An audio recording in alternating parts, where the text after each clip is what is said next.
Hello and welcome to the ORCA pod. We're back for the next month of coverage. This month, very excited. All this month, we will be looking at Backyard Survivor Season 1, the season that created or at least commenced this modern era. I understand there were other seasons prior to this that may be on video and but they're not really part of the same community that we've been building from and that this ORCA pod has come from. So maybe I'll look at those one day, but this was the first to be filmed and aired some five and a half years ago, kicking off what has become an amazing community and an amazing number of different LRGs run all across the country. I'm very excited to be covering it. I just want to confirm that the voting is now open for the awards, the MVP awards for the season, including the fan contribution to the coveted ORCA Bromelo medal.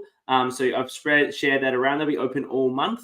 And the coverage for this month, for those that didn't tune in for the Melbourne Survivor 1 coverage we've just done in September, is we will have this full recap tonight. Then next week, I hope to have a deep dive with the winner if I can track her down. But if not, someone else from the cast. We will then have, of course, the famous tea party with Annabelle, where Annabelle of Melbourne Survivor and, traders, but like Melbourne Survivor fame will be dissing the goss, having the hot tea with some of the cast. Then final episode for the season, we hand out the awards and chat with production. I'm very excited to do it. And I just want to confirm for those that want to start their binge for November's broadcast coverage, start your binging of Canberra Survivor Season 1 now. We'll be looking at another Season 1 of the wonderful productions put over through this country. So with all the housekeeping out of due, I'm going to bring in my fabulous co-host for today's episode as we recap what was Backyard Survivor 1. She needs little introduction, and here she is. Jules, welcome. Hey, CK. Hey, are you excited? I am. I really enjoyed this season.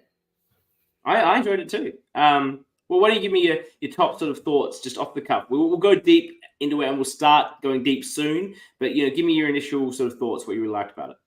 Well, okay, in general, normally with these sort of things, it's a bit like a pancake. Like the first one is shit. But this one does not fit that. This was actually really good. There were some really good characters there. The editing was really good. I think this is one of the few LRGs where you're not seeing crew in the background, which was really impressive. They had a tiny little... Go. I just want to call you out on that comment, which is so apt. Right at the end, like at the very, very end, when they've all had the Tribal Council result and they sort of pull out and then there's a bit of cameras there and they're trying to sort out a new shot. That's the only time that you saw that. And that is actually what made it really, that moment feel quite real and behind the scenesy, because it was the first time you'd actually saw a bit of the production. So you're quite right. And to do that in such a small space is incredible. Literally in a backyard, the tribes would have been been able to touch each other almost. They were that close together. Hear each other, hear the whispers. Yeah. I agree. I think they did an incredible job. I don't think they had a lot of crew chatting. We'll get this on the lowdown when we talk to Kyle and Brian later in the month. But I understand that it was pretty much Kyle and Brian running from hosting to setting up to filming all those confessionals and back again, which is an incredible effort. And it also looked, and kudos to everyone who played and the crew, it looked to be hot as fuck. Oh my God. If anyone's watching, I could see Amy's in the comments. What was the actual temperature that day? Was it 40 degrees or something? It looks like it felt like 40, which means I loved the pool being available to the pool was awesome. What a great reward. I love it. I love the editing. I think the cast was really good. You had some really strong players who knew the game. You had a lot of interesting characters as well. Calvin's here from the season. Well, he thinks it was about 39 degrees, which is just brutal. Particularly in a concrete shed. Yeah. There'd be no relief unless you're the winning everyone team. Combined. Huge props to everyone that played in those conditions, and everyone just seemed to have a great time the whole time. So it was an I think a fantastic production. You can see why Kyle and Brian did this and then got inspired to then make their program bigger and bigger. Other people saw this, Liz and Dan and Sam, Eli, they saw these things and said, look, I want to do this. I'm going to make something like this and I'm going to expand on what they've done. And I can see how this inspired everyone because it was such a well put together production. Yeah, I completely agree. Like I was not expecting a lot going into this watch. So I hadn't watched this before the countdown. I binged it leading up to this, and my expectations were low, and I was very impressed.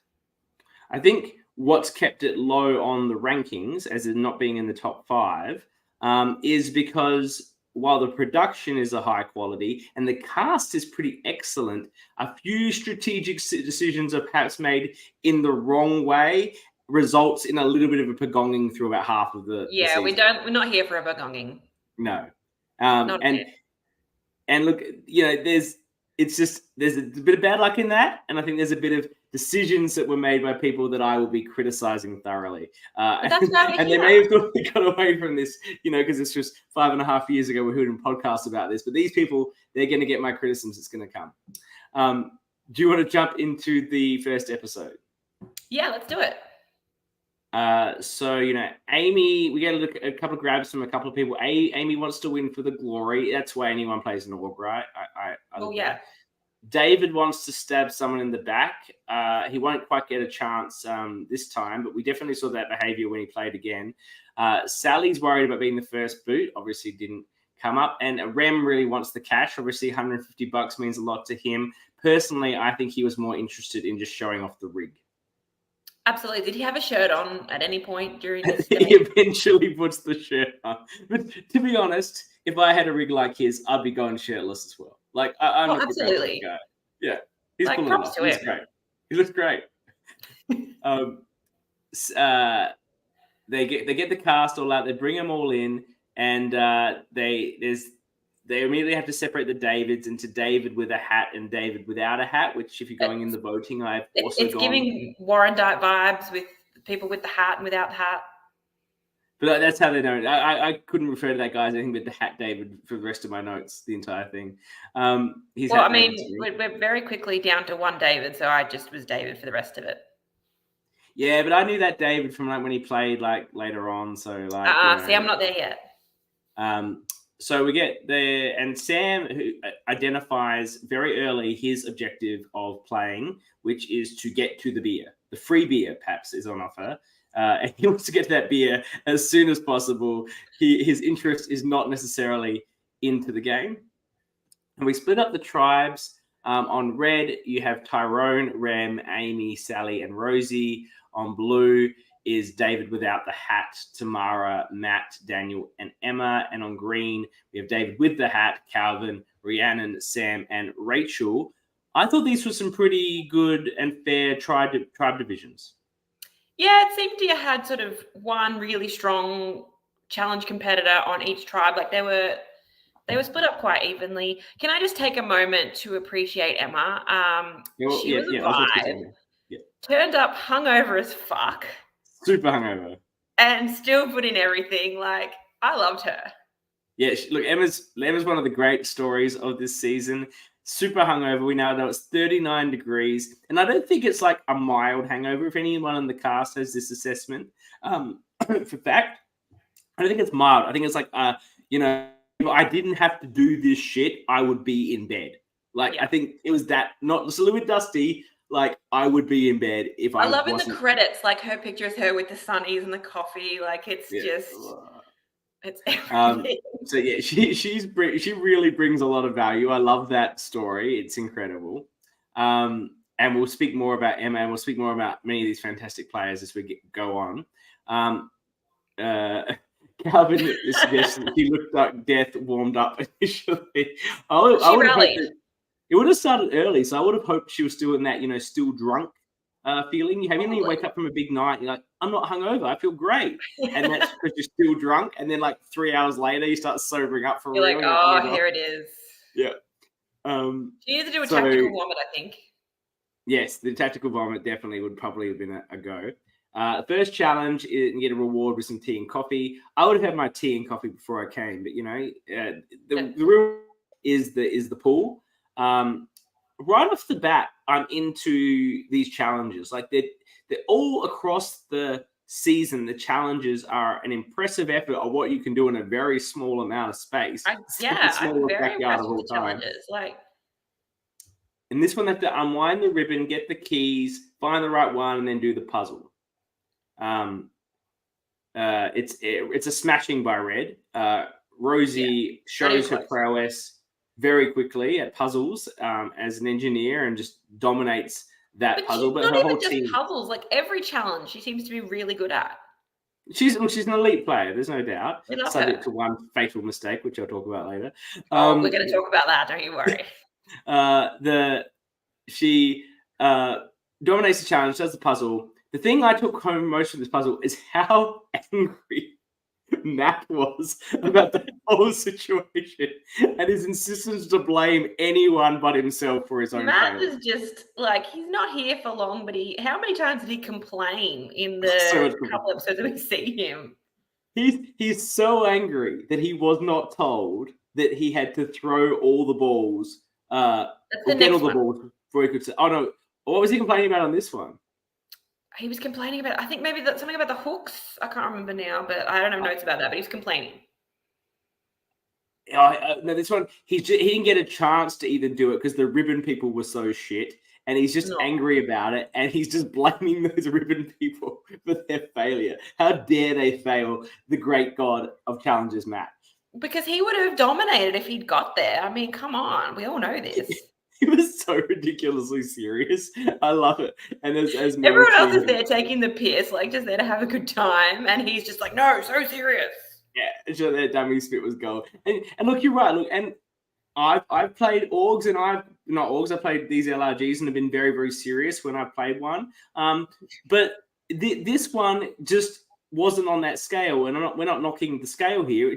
But a lot of this seemed like people having a fun day for something they're going to do for their friends, right? And I get later on you might get a bit serious about it, but like Rem never even got like super serious about it. He's always a chill dude. No, I don't think so. But Matt was playing like he was playing for the $500,000. Oh, absolutely.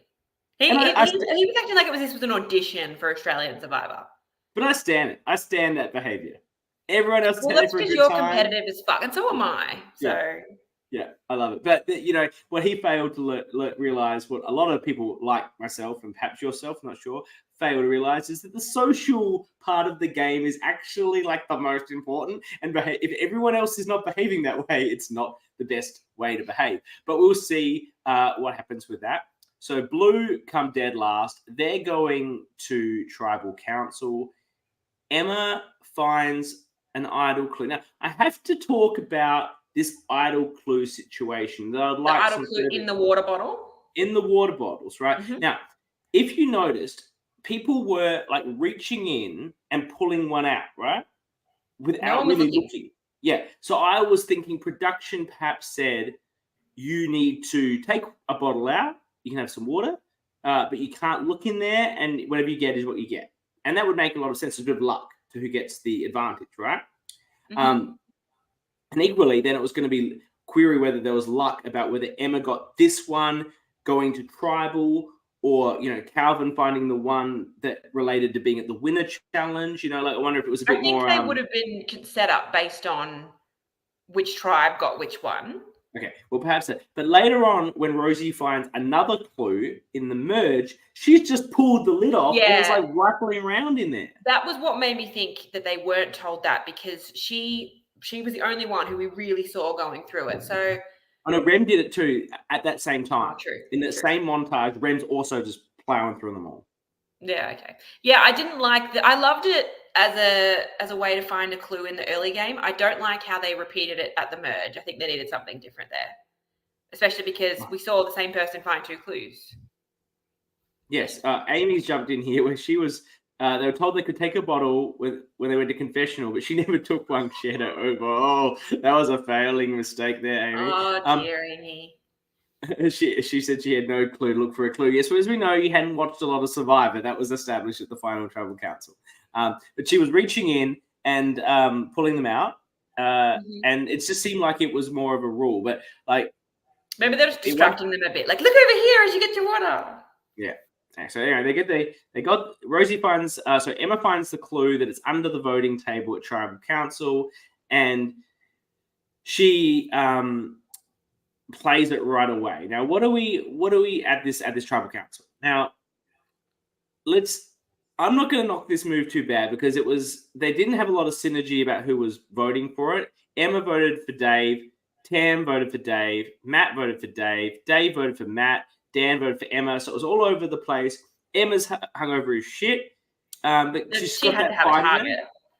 Yeah, easy target. She's got the fight there. She wants to stay. Fuck it, I'm playing the idol. And maybe there was a strategy in this, and I could be, as I like to do, putting strategy on people that didn't really exist. But perhaps the strategy was, well, people think I don't want to play because I'm hungover. But if I play this idol, I show that I do actually want to play. I don't want to be voted out because I'm actually playing an idol to save myself. I want to play for as long as I can. Whether that was a strategy or not, that might have sent a message to the other players. No, I agree. I think I don't know if she necessarily was thinking that, but that if she was, props to her. I personally think she was probably just thinking, I'm hungover. I have no idea who's being voted for. They're probably voting for me. I'm just going to save myself here. But yeah, who knows? She might have been thinking what you were thinking as well. Or that it had that effect, perhaps, because she's then not targeted no. After that for a long time. I actually have no idea why 3 of them voted for Dave. I've said this time and time again, there's no real reason for the first boot. Like, it's just, there's a name that comes up that's not mine. Sure, I'll vote for that person. I think he was identified by Rem as competitive at the meeting situation. And Mel Sheen has a question for those, Calvin, Amy, etc. in the comments. Can we find out how long your strategy time chat was in between challenges? I can't imagine it was very long. No, if you could post that, one of you, that would be wonderful. So the Dave, look, I think some might have seen him as like a threatening, strategic, over-the-top sort of player, which he eventually showed himself to be. You haven't watched Redemption, but in Redemption, 3 seasons from now, the 3 first boots would come back from the first 3 seasons, and he would play again in that context as a first boot returning. So we've seen him play longer now, and he is a strategically threatening and over-the-top player based on that game. So, but for the fun times they wanted to have, perhaps that wasn't the situation. Calvin's also referenced there were a lot of pre-existing relationships.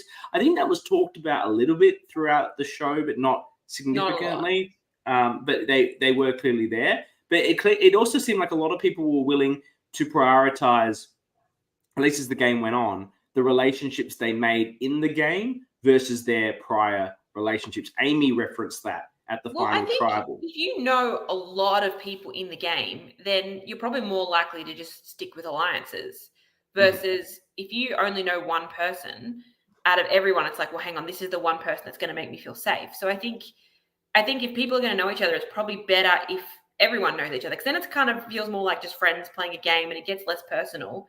And that's when people are going to stick with in-game relationships. We have, Calvin says they got about 15 minutes, but Rosie, who's fantastically here, comes in with a super flex saying she remembers spending a long time at the pool because she never went to travel. You're always there. You're always there. But that's a wonderful flex from you. I love that. If you've just joined us, we're going to have a lot of wonderful things. We've already said some wonderful things about you, and there's more to come, and then there'll be one criticism that you can look forward to at the end. But we do stand you, Rosie. You're amazing. We move into episode 2. Someone actually said it's 37 degrees in the shade here. And Emma's worried about she's out of the loop, even though she voted Dave. She's worried she's got to vote. And then we cut to Rem, who doesn't know what idols are. I think Rem was not overly familiar with the concept of Survivor, but found himself a wonderful strategic ally in Rosie, who knew all about the game and I'll hitch my wagon to this, and we'll go far, which they do.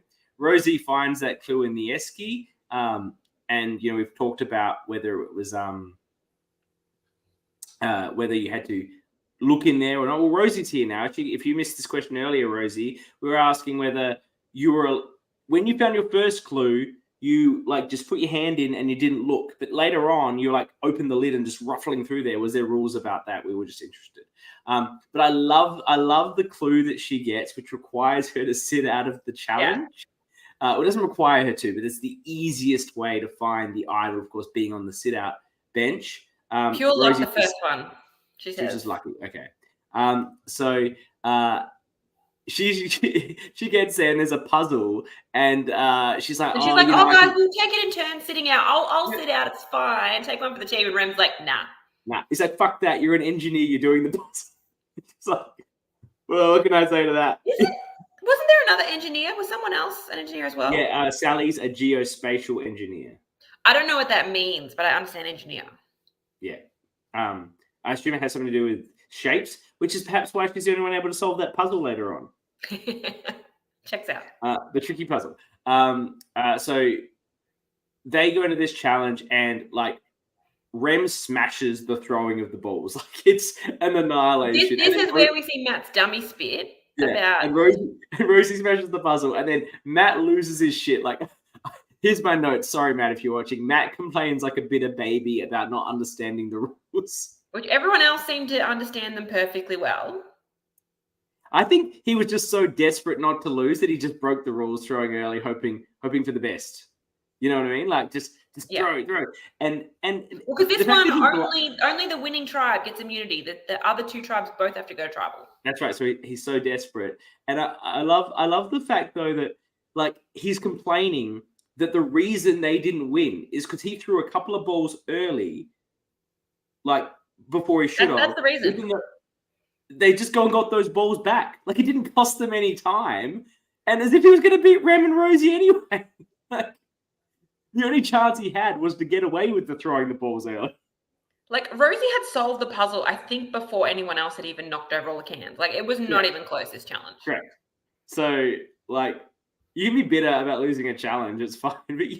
But the rule explanation confusion was not a contributing factor to that loss, if it did exist. No. And then Rosie continues to show her impressive abilities by just sneakily grabbing that little idol without anyone seeing. That was impressive. Just like, I'm just going to wander over to the sit-out. Oh, what's under here? Boom. Like, no one even suspected she had that. No, they didn't know. No one had any idea she had that. And when she gave it away, which we'll talk about later, people just thought it was Emma's idol. And maybe the one Emma found at the merge with the clue that they were looking at, they thought originally was an old clue. Like, no one had any perception of this idol. And that's amazing. You want to have these things, you can keep them secret.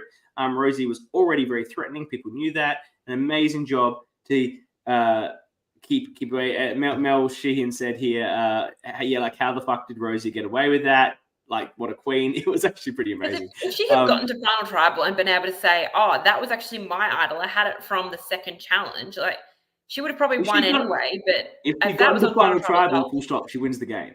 Let's be clear, it was an amazing performance. But she didn't know that at episode 2. Correct. Yes, that's right. So green and blue are going to tribal.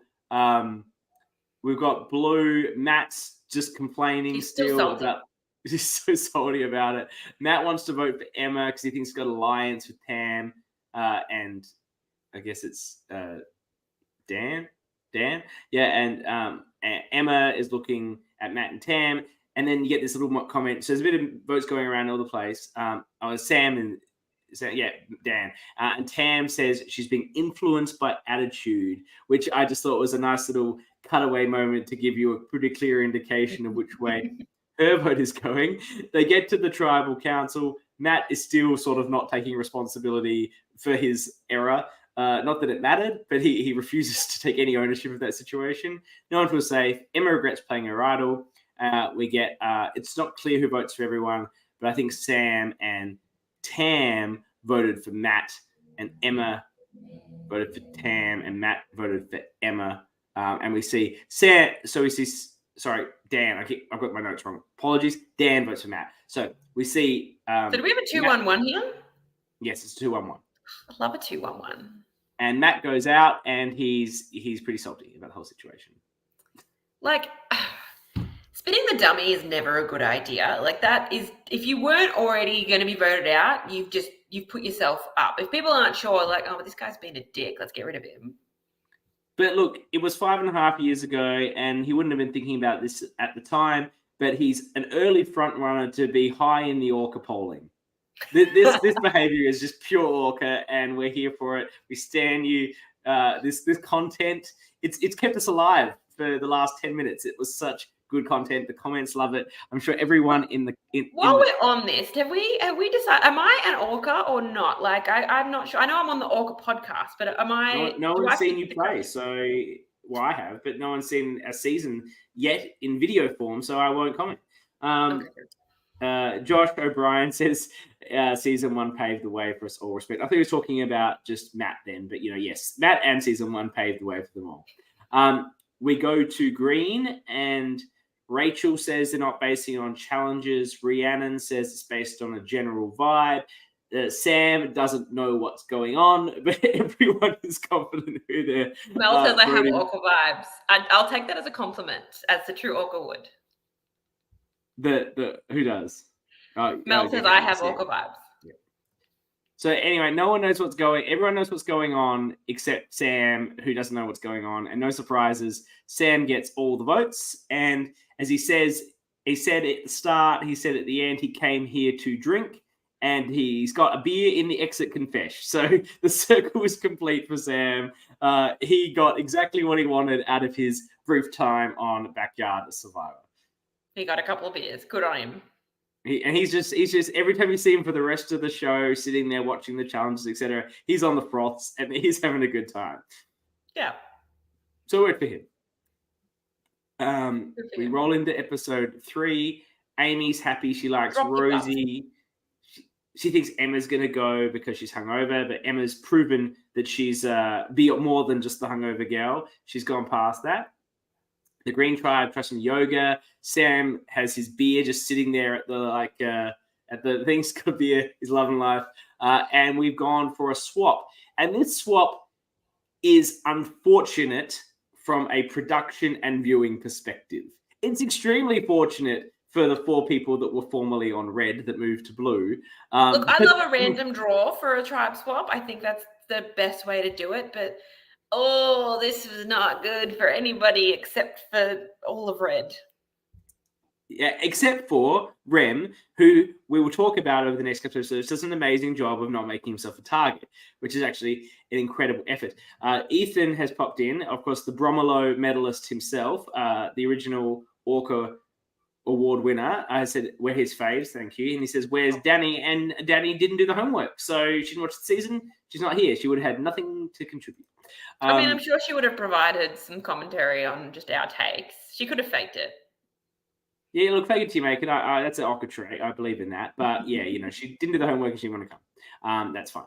And frankly, we're more than enough. We're like 10 times more than enough. So, I'll never say I'm more than enough than Danny. We know how much I love her, but I'm happy to be here. Well, I'm happy to have you here. Frankly, I could just be me talking to a vacuum for an hour and a half, and that'd be fine too. You could do that. Yeah. That'd be no problem there. So we got the new swap. I've got the notes, but do you want to deliver some notes on who the tribes are? So on the blue tribe, we have Tamara, Rachel, Rosie, Tyrone, Amy, and Sally. So basically, we have 4 of the original reds, and then Rachel and Tamara there. And on new red, we came from a different tribe. One of them came from green. Yeah, sorry, Tamara's from blue, Rachel's from green. Yeah. Everyone else is from red. And then on red, we have 1 original red in Rem, and then we have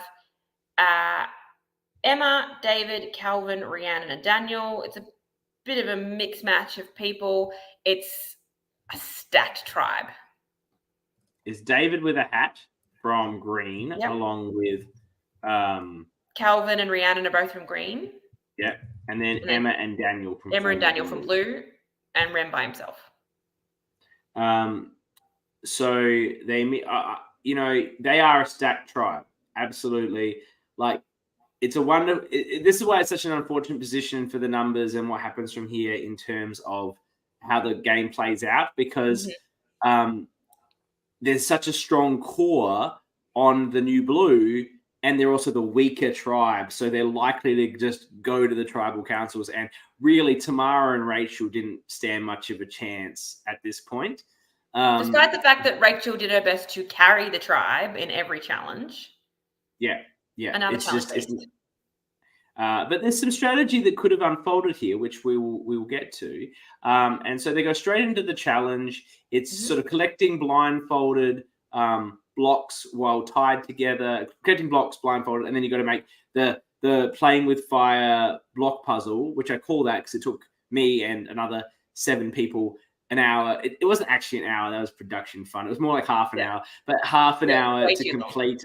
Here they seem to complete it within a few minutes, which is a bit embarrassing for me. But I'm just going to go with it was an easier version of the puzzle. I'm sure it was a lot easier than yours.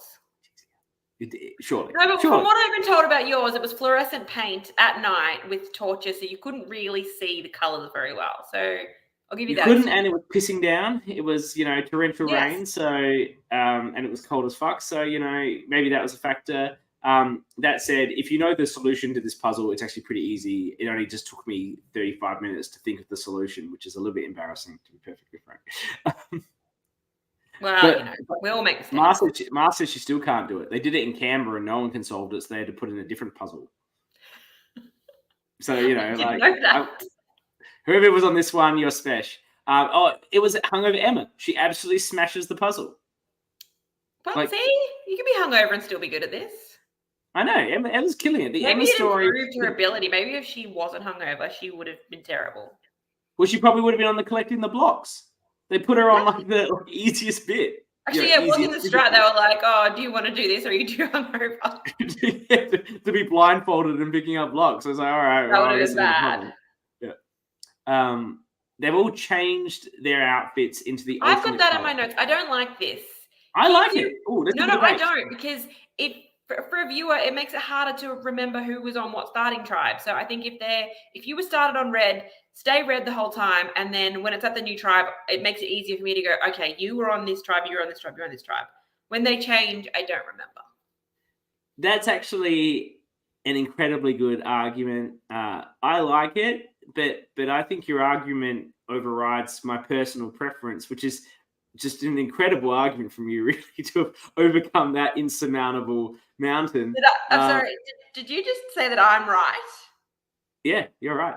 I don't think you've ever admitted that someone else is right. Not only you're right, but you've overridden my personal preference, which remains my personal preference so much that I can't even argue against what you've just said, because it's so. This could be the proudest moment of my podcasting career, and I just wow. I'll be saving this one for later. And Calvin felt dirty changing out of his green. He didn't want to do it. Look, I knew where they were because I had my notes, but I don't normally take notes when I watch these things. Obviously, I'm taking notes for the purposes of this, and I still confused. It took me a while to get my head around who was who. So I think you're absolutely spot on. It did make it difficult to clock that, particularly when you're only having 20, 25-minute episodes. Like it's pretty fast paced. Yeah. Now Rem makes it pretty clear here to us, the audience, and this proves to be one of the most important social plays of the game. And I was talking to Kyle about this actually after we chatted for Backyard for Melbourne 1. Rem's always planning on going back to the 4 OG Reds. So his job now is to convince the rest of these people that is not what he's doing, even though he's not really a Survivor superfan style player, but he recognizes the situation he's in and the need to convince them of that to stick around, even though he's going to snake them at the first chance he gets. And he does a magnificent job of it. I can't believe they bought it. Like, for me, I would have got rid of him as soon as the opportunity came up. And I can't believe they didn't. And what he does, and I'm planting moves and strategy on people that may or may not have occurred, but it's outcome driven, and this is what he achieved. Mm-hmm. He said that he wanted to go back to Red. He said he was just going to make friends with these people in the meantime, but his just general laid back style, being a tradie with his shirt off, who's there for a good time, really easygoing dude, is the sort of personality that can easily convince people that he's not there to make strategic moves. And I think he could also easily convince people like Calvin and Dan and David with the hat that he's there for the boys and he's not going back to his girl tribe plus Tyrone. He's a manly man and he's here to hang out with the other manly men. And that's sort of what manly men do in Survivor a bit. And it's also what men do in society a little bit. When they're put in a group of people they don't know, they tend to gravitate to the people that are more like them.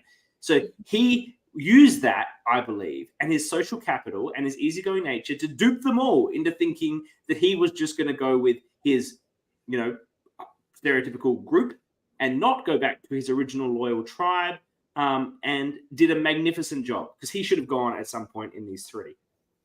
I don't think you're putting too much strategy on him that didn't exist. I think you're spot on. I think, he does have that personality that makes it really easy. So Calvin and I immediately tried to pull Rem into the green 3.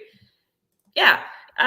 He did such a good job embracing that part of his personality, and he's very believable that he's going to be one of the boys. Now, I don't want to go back to Rosie and Tyrone. I want to stay here with the big boys and having a meat tray alliance. Yeah, Dan's a personal trainer. Look at me. Look at my rig. Let's go. With a meat tray. I'm getting vibes of like David Jennett being like, hey, you like to lift stuff. I like to lift stuff. Yeah, exactly. And they just nailed it. Incredible effort for him to do that socially. Now, look, Calvin does work it out a bit later and then fails at that attempt, which we'll get into in a little bit. And I'm glad you're still here, Calvin, for this discussion. I'm a super fan of yours. You're my, people that don't know, Calvin was my first ever sort of favorite player from LRGs when I watched Warren die. And I'm like, this guy's the fucking beast. I love this guy. I want to play like this guy. He's amazing. Perhaps he's the OG ORCA. But that argument could be made for that, yes. So I only have much love for Calvin, but there will be a criticism coming. There's a point on where we now go to the new blue tribe, where like Rachel's running through tribe, and then it only clicks to her how fucked she is. She doesn't realize it like immediately. No. And she's like, oh, so it's them and them and them, and then there's oh shit. And then on the other tribe is like, oh. Oh no. No, I'm in so much trouble. And then Tamara just wanders up to the blue crew and is like, so what's the strat like for the boat? Oh, what are we doing here, peeps? She seemed very confident that she was going to survive this. And I want to know where that confidence comes from, and I want to know how to instill it in myself, because she should not have been confident there. And then she votes Rachel. She votes with Rachel and votes Sally. Tamara and Rachel, but Rachel votes for Tam. Like, Tam clearly didn't have the picture of what was going on. Rachel was clued in.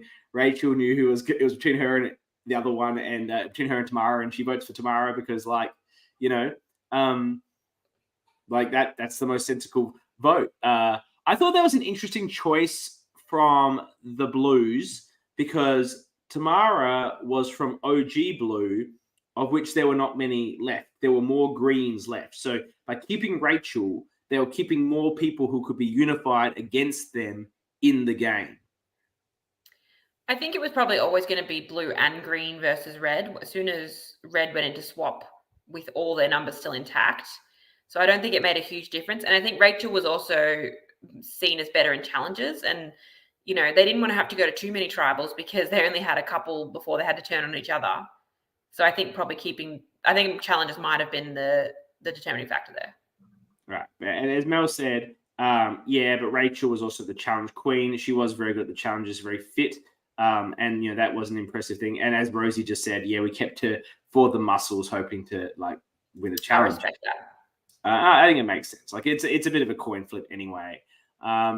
So we go into the next episode and we finally get Calvin. Calvin's finally at the winner's tribe. He got his clue telling him the idol was at the winner's tribe many, many hours ago. He's finally there and he can get the idol, and he makes the decision to just jump up and grab it in front of everyone. What do we think of that? No, you got to do it subtly. He said, when he did it, I better just do it. Like, there's no way that I can do this subtly. There are plenty of ways you can do this subtly. Rosie found an idol in front of everybody. Calvin, you could have figured that out too. Why couldn't he have just grabbed it when the others were on their way out? Either walking in or walking out. Make sure you're at the back. Quickly walk past it. Yoink. Like, I think out's best because then everyone's in front of you. Walking out, yeah, probably best. Yeah. So I felt was. And he says he didn't think there'd be a time. No, he was just excited. He wanted to get his idol. He wanted to do it right then and there. He couldn't wait any longer. He was like a kid on Christmas morning. Can I open my presents now? Can I get my idol now? Yeah. And he's dreaming of an idol. I get that. We all dream of an idol. Of course we do. And look, maybe there's a fear that he's not the only one with the clue. Like, that's most likely to me, the fear. You're not the only one with it. Everyone has the same clue or something. Someone else and there has it. And the clue did specifically say that if someone else gets it, it's theirs. So yeah, so there is a fear there. And to be honest, I don't think this was a major problem because I think he genuinely didn't believe he would get a sneaky chance. Well, okay, fair enough. And I don't think getting in public is the right move, but I think ultimately it doesn't impact the way he should have played this idol. In fact, it could have been more useful, which we will get to at this moment. But first, we're going to cut to the Blue Tribe, who are making a fake idol. And Rachel suggests they make a fake idol because, if they don't win, she's fucked anyway. So do got to do something to build some unity. And they hide it really well and they wrap it up really well. I'm like, where did they get the wrapping for this? Were you interested in this? Like, where did they get? I couldn't tell what it was wrapped in. I assumed it was like something that it might have been. Oh no, I don't know. Do we know what did it look like? Just a bit of cloth or? It looked like the actual cloth that they were all finding them in. And did it have a note in there? Because sure, it didn't have a note. Well, the only note it could be would have been Emma's note. But it wasn't Emma's because we saw them looking at hers later. It was either a buff or an idol clue from me. A wrapper from one of those. But Rosie, people didn't know you had an idol, or did they? Because you wouldn't have been like handing out idol wrappers for idols. Hey, here's an idol. This is what the genuine idol comes wrapped in. How do you know that? I don't know. Maybe. I don't know. We're interested in getting that info from you, Rosie. But they hide it well. They wrap it up. I am more interested. We'll get some more information on this fake idol because I was more interested in Dan not playing it later. She thinks I think I lied about it. None of them were savvy about Survivor. That was clear that Rosie was the super fan here. Yeah, it's amazing. Like you could have told me that this whole thing was put together for Rosie's birthday or something. I'd believe you because she seemed the only one who was really interested in Survivor. And they're all just falling on their swords for her because, it's her birthday. We love you, Rosie. Happy birthday. I'm Sam. I'm getting on the beers now. Except for Matt. He didn't come for no one's fucking birthday. He came to win. No. So, tug of war. And I like, I know you're not a fan of the singular tug of war event that goes for 30 seconds. I'm not a fan of any challenge that lasts. What did we start to determine it was? Like 11 seconds that your one went for?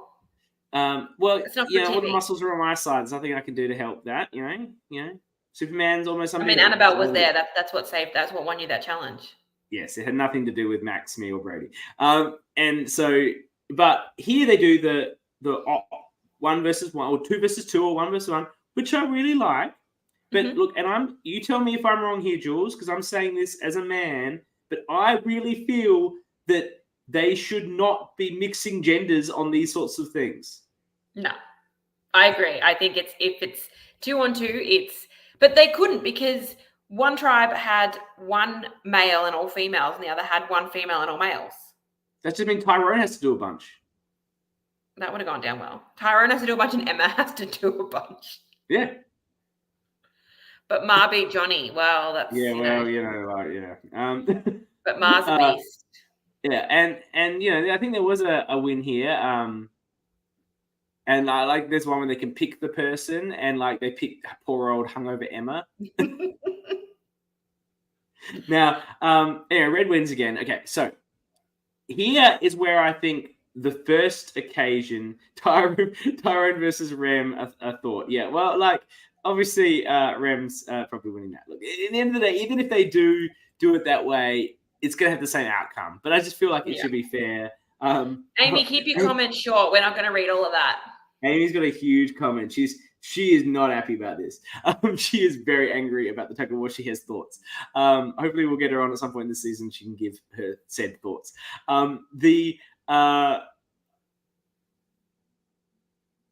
This is where I think Calvin could have made a move with his idol.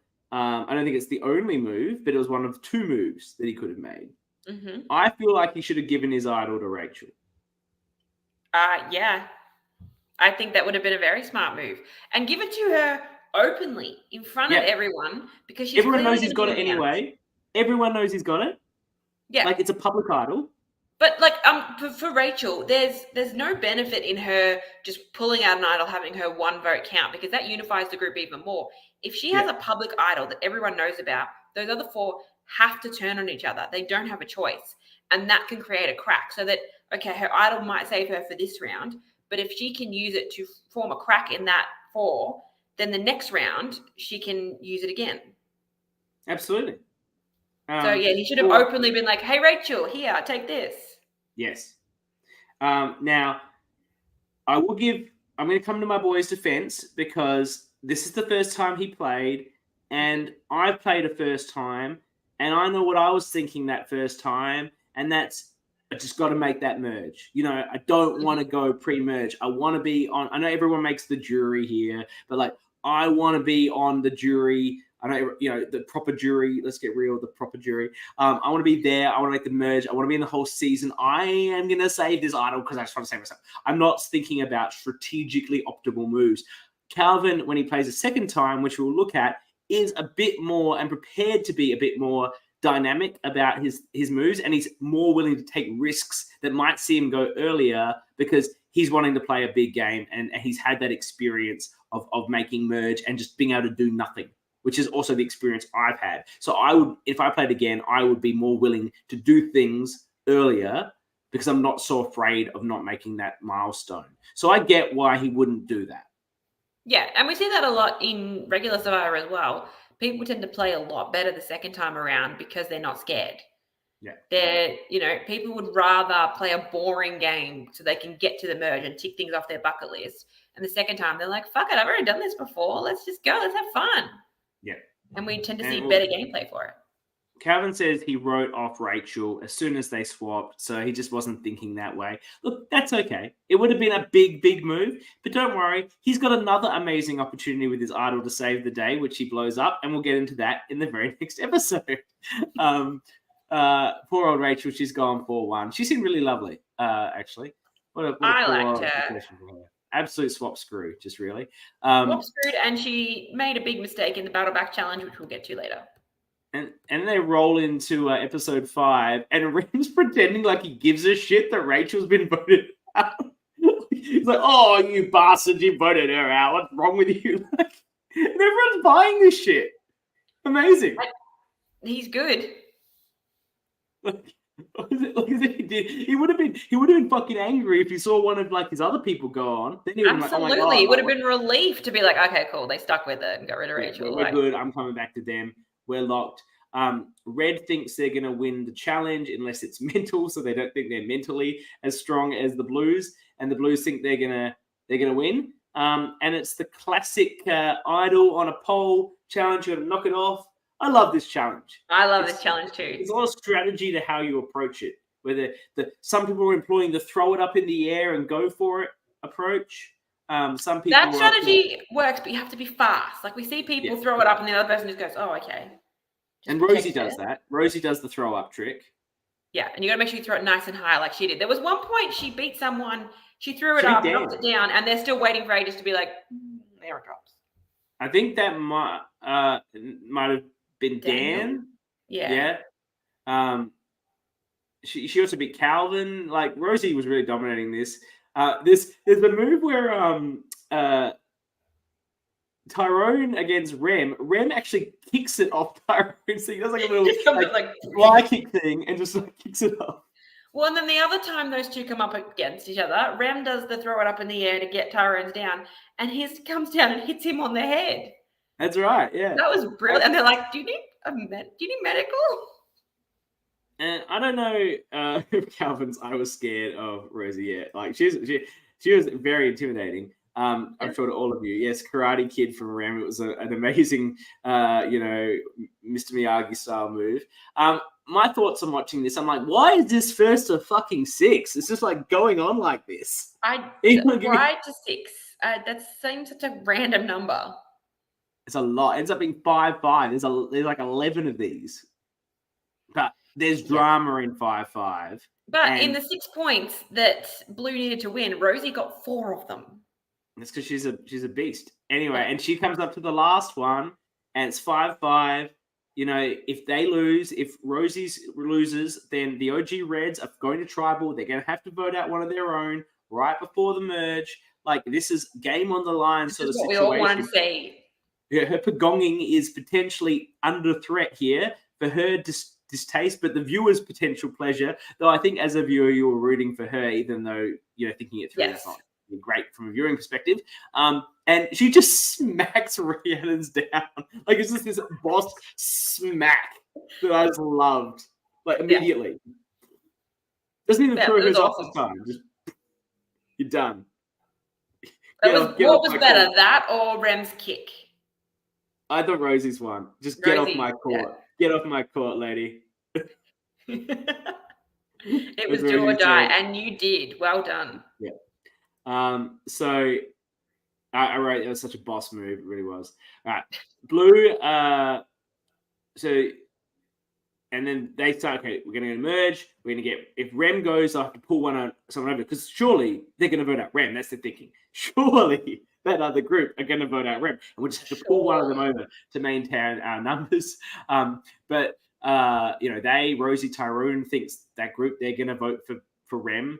Rem is still in love with Rosie from afar. He's just absolutely spitting. I'm in love with Rosie from a different state. She's top girl. She's amazing. Can't wait to get back to her. And Rhiannon is terrified of Rosie. I love these like mixed feelings that are going on. Look, fear is a powerful aphrodisiac, so I understand it. And Calvin's unsure of whether to place idol. And Dan, in his exciting moment, finds the fake idol. And no one seems to find it. It's a very stealthy move again. He did it in front of everyone, and they didn't even notice. It was full on like... It's like, whoop. Yeah. And he, as far as I can tell, he believed this idol to be legitimate. He did, yeah. Which shows a lot of balls. On many occasions, he does not play it. Until the time he should. I was surprised. Like, I was waiting for this is not a hidden immunity idol, and we didn't get it. It would have been an amazing moment. Like that was actually a bit disappointing. I'm sure production was very disappointed. Like, because we got all that set up and it just doesn't matter. Yeah. That's when you get someone in confessional being like, you gonna play your idol? Go on, play it. I think you should. Yeah, Daniel's face when he finds the fake idol. He's very excited about it. And then he did not play it at this tribal council, I must say. And then others later is very strong. And then they're in the this is great. This is quite an interesting tribal council. I think it's one of the most interesting ones, obviously as a vote situation, but in terms of the discussion that's happening, it's less just yada yada, loyalty, unsure, whatever, strength. There's a bit of strategy going on it. And this is the point where Dan says, I feel like some people might view me as a threat, and Calvin is just like nodding enthusiastically. And Rem said he was going to do eeny, meeny, miny, mo, and then he actually did eeny, to choose who he was going to vote for. So if his eeny, meeny, miny, mo had gone a different way, he would have gone. Yeah. Hey, there's always luck in Survivor, isn't there? So Emma votes for... That's as good as, Dr. Sean's alphabet strategy. Yeah, except this one you can't manipulate like the Richard Hatch did to Dr. Sean. So it's a bit safer like that because it's more random chaos. Emma votes for Rhiannon. Calvin votes for Rem. Calvin plays his idol. Dan doesn't play his. Rem votes for Dave, and we end up with this. And Calvin says we had zero strategy discussion before the vote. That's fine. I can hear that. You don't have a lot of time. It comes in 2-2. Rem Rhiannon, and then there's a vote on Dave and a vote on Emma. That doesn't matter. And the people who had the idols, including Calvin, who played it, don't cop any votes. At this point, they do the revote. And it comes out the same. And Rem looks super confused about what's happening and rocks. He's like, he doesn't have any idea what's going on. And then Calvin has this big moment. He said, Rem has the red connect. Those girls are dominating. We have to get rid of Rem. This is the discussion to decide who they're going to vote out unanimously, or they go to rock. So, the voting here. Calvin is 100% putting the strong position forward that we need to all agree to vote out Rem. It is the most sensible decision. Dan doesn't agree. Dan says, no, he's going to come with us. He's been sucked in by the bro code. And I just feel Calvin had all the power here to push for whatever the fuck he wants. Because he's not drawing a rock. Correct. He should have been like, all right, well, if you don't decide to get rid of Rem, we can go to rocks. I don't really care. Rocks it is. I don't care. Dan, it'll be Dan, Emma, and Dave with a hat pulling out rocks. And Calvin's safe as house. And he had the right read that Rem needed to go. Absolutely. And he had no threat. So I just don't understand why Calvin capitulated at that moment. I don't either. But once again, it might be the whole playing scared thing. Okay. So look, there's a bit in the edit here. Rhiannon ended up putting up her hand to go. That wasn't shown in the edit. Well, Jesus, that's tough, isn't it, Calvin? Sorry, Calvin. Sorry, mate. You must have been so annoyed. You were bang on. Although that does make sense to why she directly came back to them. Yeah, she has a bunch of confessionals about how she doesn't trust them. But yes, it does make sense. Look, and there's only so much you can do in that scenario. I'm sure Calvin tried to convince her to stay, Keith Nail style. But ultimately, the house. Yeah, and then everyone's sympathizing for Calvin now. I was like, damn, that ruined your flex. Yeah, my flex or Calvin's flex? I stand by my position. I can only comment based on what I'm shown, and what I was shown was the correct read. And Calvin's given me more information, and I now understand his position and how much that sucks. And now I can go back to just loving him wholeheartedly without having to criticize. Is Calvin ensuring his appearance on the tea party? Is that why he's here? My only problem is I was probably going to try and have multiple people on the tea party. He's definitely on the tea party for Warren Diet. So, but if anyone deserves 2 appearances, it's Calvin's. He will. No, he's saying he should have stood his ground. He respects that. Yes, that was his fatal flaw. And as he knows this right away, because as we roll into episode 6, Rem is very excited. Someone says they're a bunch of fools, and Calvin wants to shoot himself. Mm-hmm. He knows it was a bad call. But what can you do? Presumably, he could have convinced Rhiannon to stay. Presumably. You would think. But there might have been some relationships here. Maybe Rhiannon's really good friends with Rem. They actually seemed quite close. Yeah. There was he would often put his arm around her, or I saw him give her a kiss on the head once.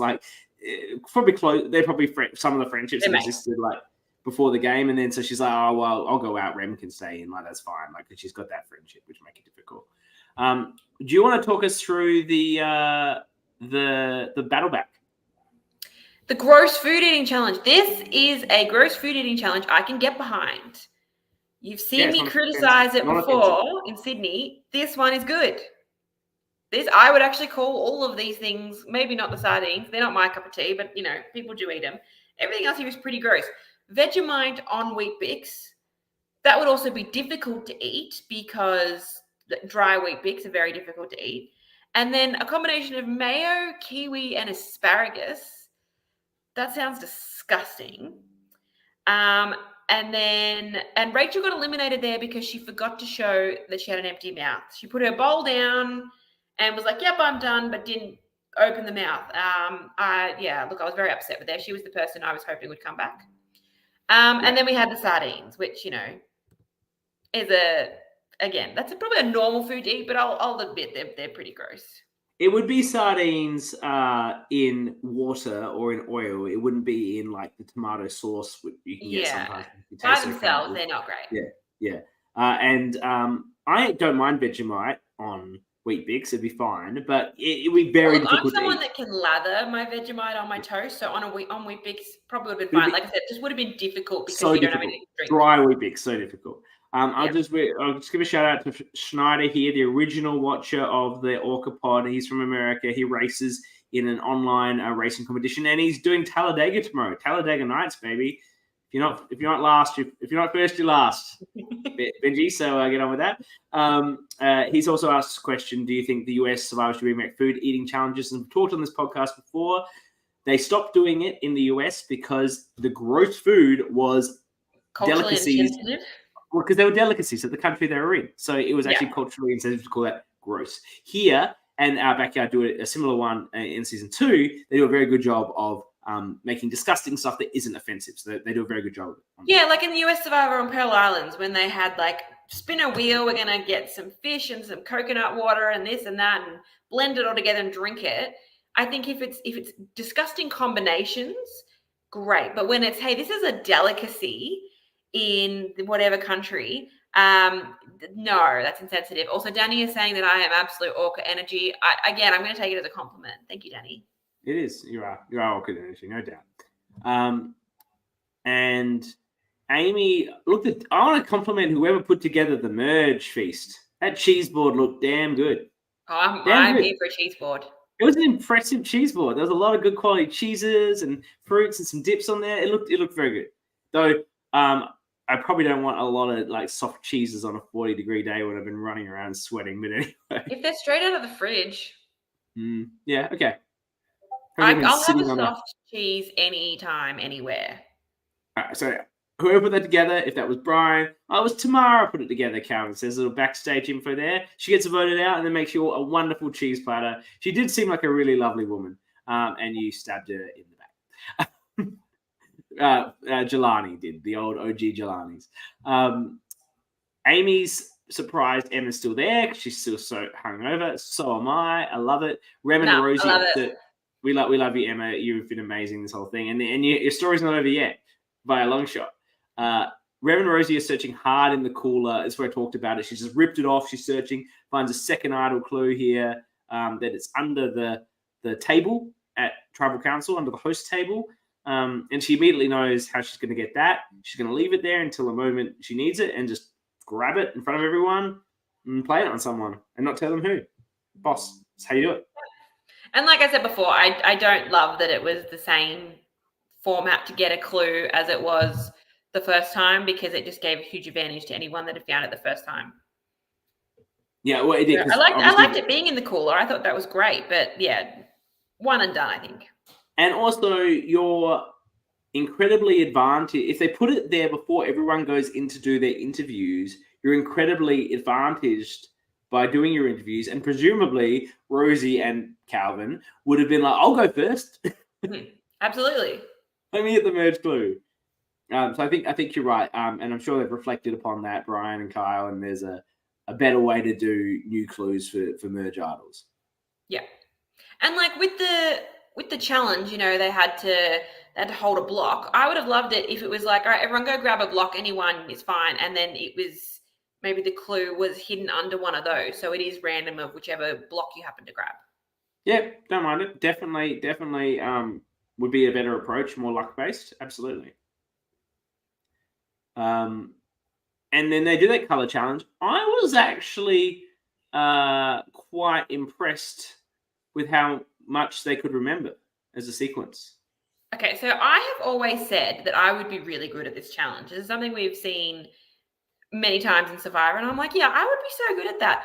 This recently came up for me in an org, and I was terrible at it. I think I was the first one out, or maybe the second one out. So it is harder than it looks, I will say that. Yeah, I thought they all did really, really well, considering the heat, considering a lot of them been playing. Pretty intense game. Rosie says, going back to what we were saying before about the confessional clue, putting her hand up, she said it was a bit random. So she just got lucky and also knew where it was. Obviously, it was a benefit. She wins the Rosie wins here, doesn't she? Yeah, Rosie wins again. Rosie starts the first time, but she's going to win a few times. She shows, but she's won challenges off her own back earlier on in the pre-merge. She's been such a strong challenge performer. Here she gets to do it individually, and this is where it dawns upon Calvin, Dan, Rhiannon, David with the hat, and Emma that those OG Reds are just sticking together. Rem has gone right back to them. It was very obvious. It was just like, where are all the Reds? Let's come over here and discuss who we're voting for. Like they weren't even trying to be subtle about it. And obviously Rem's not doing, and look, I think for him, just stabbing those people in the back is enough backstabbing for him. He's not wandering back to them and going, I'm not really with those guys. Don't worry. Like, I'm with you. I'm with you guys. No, he's not doing that. He's done with that. He's like, I'm done lying. I'm with the Reds. Let's roll. And then this is where the Reds are like, the non-Reds are like, what are we going to do? Calvin's like, Rem's showing his true colors. And they're like, obviously the old Reds are like, well, they're all going to vote for Rem. That's probably their plan. And then, of course, the blue-greens are smart enough to know, well, they think we're going to vote for Rem, so let's not vote for Rem in case there's an idol. They have that thought. And then they go, okay, we should pretend we have our own idol. So they get the note out, which was presumably Emma's note from earlier in the day. I think it was, yeah. Yeah, and they're all looking around it, and they're like, and then Rosie's like, "That's not a real note. That's an old note." Like, there's a lot of 4D chess going on at this moment, and everyone is actually out thinking everyone else. It's actually a really interesting moment. I think Rosie was so confident that it wasn't because she'd already found it. Correct. So unless they're going to have two merge idols, come on. Yes. Look, in a 15 that's something that Sydney Survivor would do, but this is backyard. And considering they had 3 pre-merge idols, yes, it seems unlikely there would be 2 merge idols. Mm-hmm. So yeah, you're right. And Rosie confidently just plays that off, and of course to her group, her word is gospel, and they must absolutely. She's just like, it was just obvious they were trying to huddle and scare. Oh, so obvious.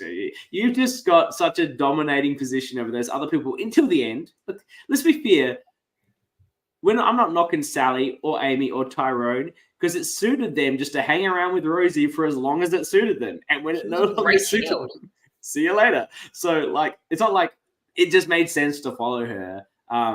As Amy said, Rosie said it, so I believed it.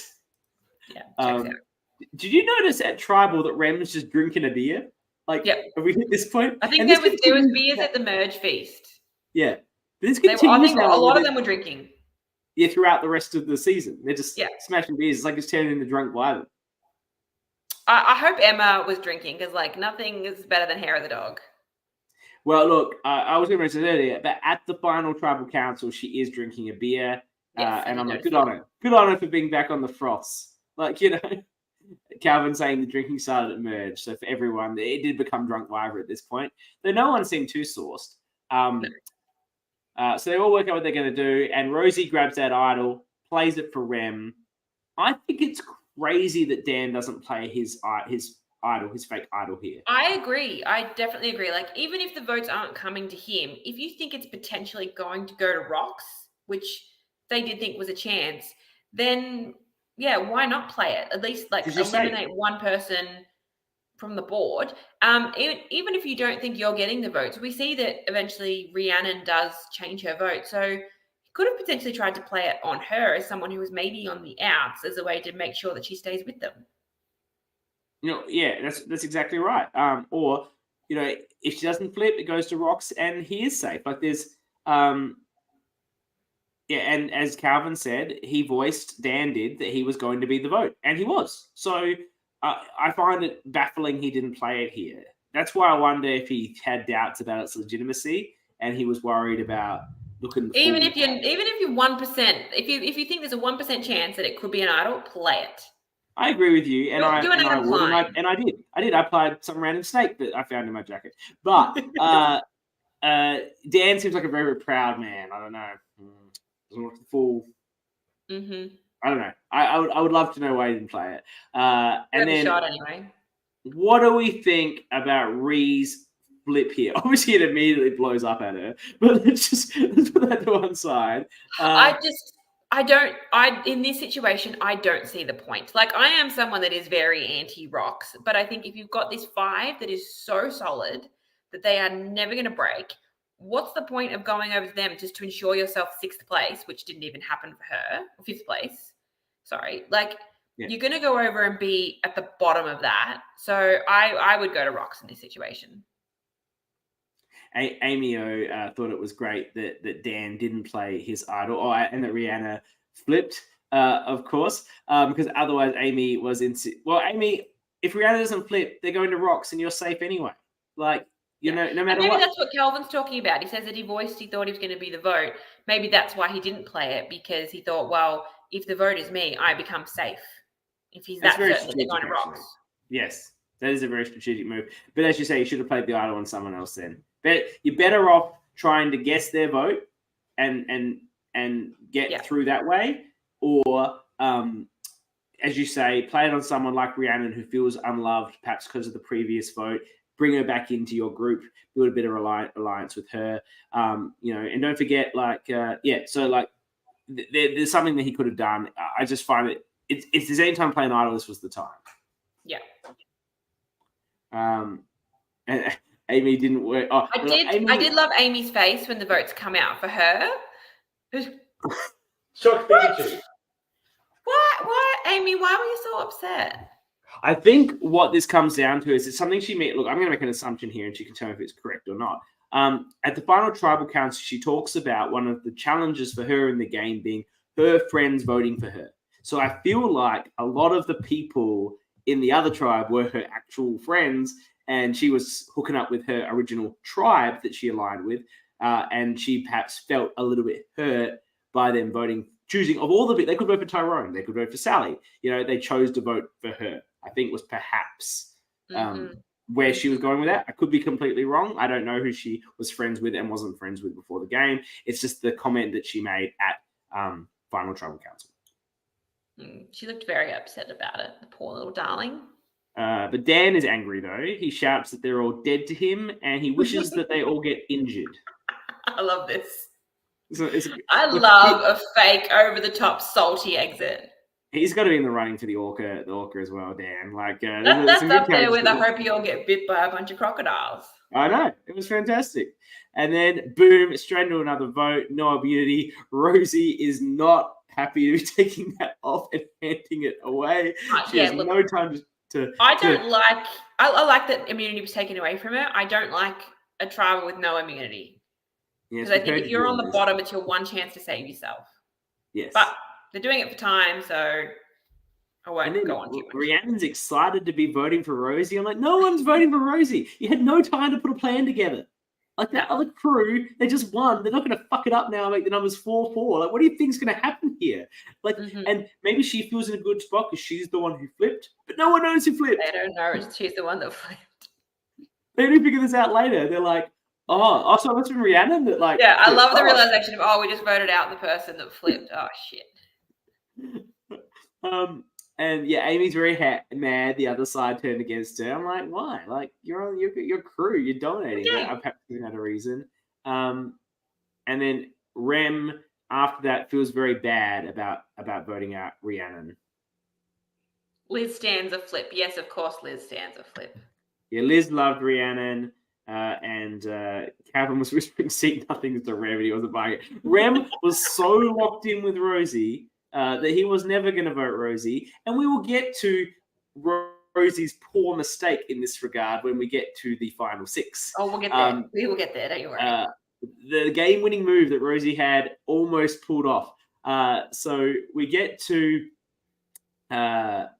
He feels really bad. Obviously, he had that relationship with Rhiannon. We've sort of flagged that a bit before. He feels really bad about voting her out. This is his first moment. He feels really bad about voting someone. I think that was someone that was actually his friend in real life, and he felt personally bad about I can say from personal experience, I have never felt bad for voting my friends out of any sort of survivor-related game, particularly when there's alcohol involved. She's talking to me. Yeah, and I didn't feel bad when I got revenge and ruined your double idol with a completely overpowered nullifier. It felt wonderful. Felt vindicated. Vindication. Justice. Anyway, so there's a bit where like the Reds are still hanging out together. I love it. I love how they still call themselves the Reds, even though none of them are wearing red anymore. Rem still is. Well, this is when Rem finally puts on his shirt. Oh yeah, true. And it is red. Yeah, there you go. He's wearing yellow boardies, but this is when he finally puts the rig away, which was a sad moment. Even as a straight man, it was a sad moment because you know, as straight men, there's a whole thing about the people that really like Chris Evans or Chris Hemsworth body is other straight men who like, well, I want that body, like for myself. Like it's that self. Yeah. I want that, not like I want to be with that. I want that. I want to be that. Yeah. Mm-hmm. So I was doing it. So there's this bit where like Sally's lying on the hammock, and the others, the Calvin, the David with the hat, the Emma, they sort of sidle up to her, trying to like, you know, make a move. And Rosie's it gave me Godfather Carl moment of like sitting in the hammock. Oh yeah, what are we doing here? All right. And Rosie's like, they're going to talk to her. We can't allow that. Go over there, intercept. And then like I don't think anyone listens, so she just goes over and intercepts. Like, what's up, guys? What? What are we talking about? Yeah, what's up? What are you guys talking to Sally about? And everyone's just drinking. And then Calvin's like, you know, fuck it. Let's just tell everyone we're voting Rem and hope one of them flip. I don't think there was a name here that would have worked regardless. Oh no, because Rosie wins another immunity here. Rosie wins second immunity race. They're holding the basketball on a pole. Running the basketball PVC pipe going lower. I loved it. Another fantastic Survivor challenge. Another like take your challenges on Survivor, home make it with some pretty cheap supplies, and it was great. It was great. And Rosie comes on the final with Sally. They're both at the final part of the poll. It's quite dramatic. And Rosie wins her second in immunity. I don't think she really needed it because it's not in the interest of Tyrone, Sally, and Amy to flip on her yet. It just doesn't make any sense for them. I think once the other three were all out, she probably could have dropped. She's not someone that strikes me as the type to throw a challenge. So if she's in a challenge, she's going to give it her all. So yeah. The thing is, it doesn't matter what those guys say. They can talk about Rem as a threat. They can talk about Rosie as a threat. They're not wrong. But for the three of Tyrone, Sally, and Amy, whether they've discussed it or not, apparently none of them have discussed what's going to be happening at the final five. It is in the interest of Tyrone, Sally, and Amy to all go to the end together. So subject to immunities getting in their way, which I guess is the argument that but now is not the time. Yeah, now not with three of the others there. Look, I get Calvin, David, and Emma need to make the arguments they can make. Like, and we stand that. We don't want people just if the three of them flip and vote out Rem, then Rosie is going to go to the other three. Yeah, you don't want to piss off unless all four of them are going to agree to make a move like that. You don't want to piss off one of your allies. No. So there's nothing that can be done, but I like that they're fighting, you know? And Calvin's saying to them, what's going to happen at final five? Think about it. What's the numbers? I think the problem is he's pitching to Tyrone, Amy, and Sally, what's going to happen at final five? You need to take out Rosie. We've got it covered. We're the three of us. That's what's happening at final five. And that's going to be a really even final tribal council, and any of us could win, which is exactly what occurs. It's an amazing dynamic that just has the strongest Pagonging in it because it makes sense for everyone to stick with it. And Rosie making a move away from the safeties. Look, she's just got to be looking at immunities at the end and potentially a big move that almost came off, which we'll discuss. And going with Calvin, and that's not going to help her. Calvin's going to get rid of the first chance he can get. And Rosie said they really liked each other as well, which is lovely, and that does happen. I think that's true too. And I don't know about you, but the fact that there's no final three plan is utter nonsense to me. There was no one annoying in the Red Tribe. It's amazing how much that can affect things. Yeah. But Rosie says, and Calvin said they were fixated on getting Rosie out or trying to align with her. Look, Rosie's the star of the show. There's no doubt about this. Like, I can see that.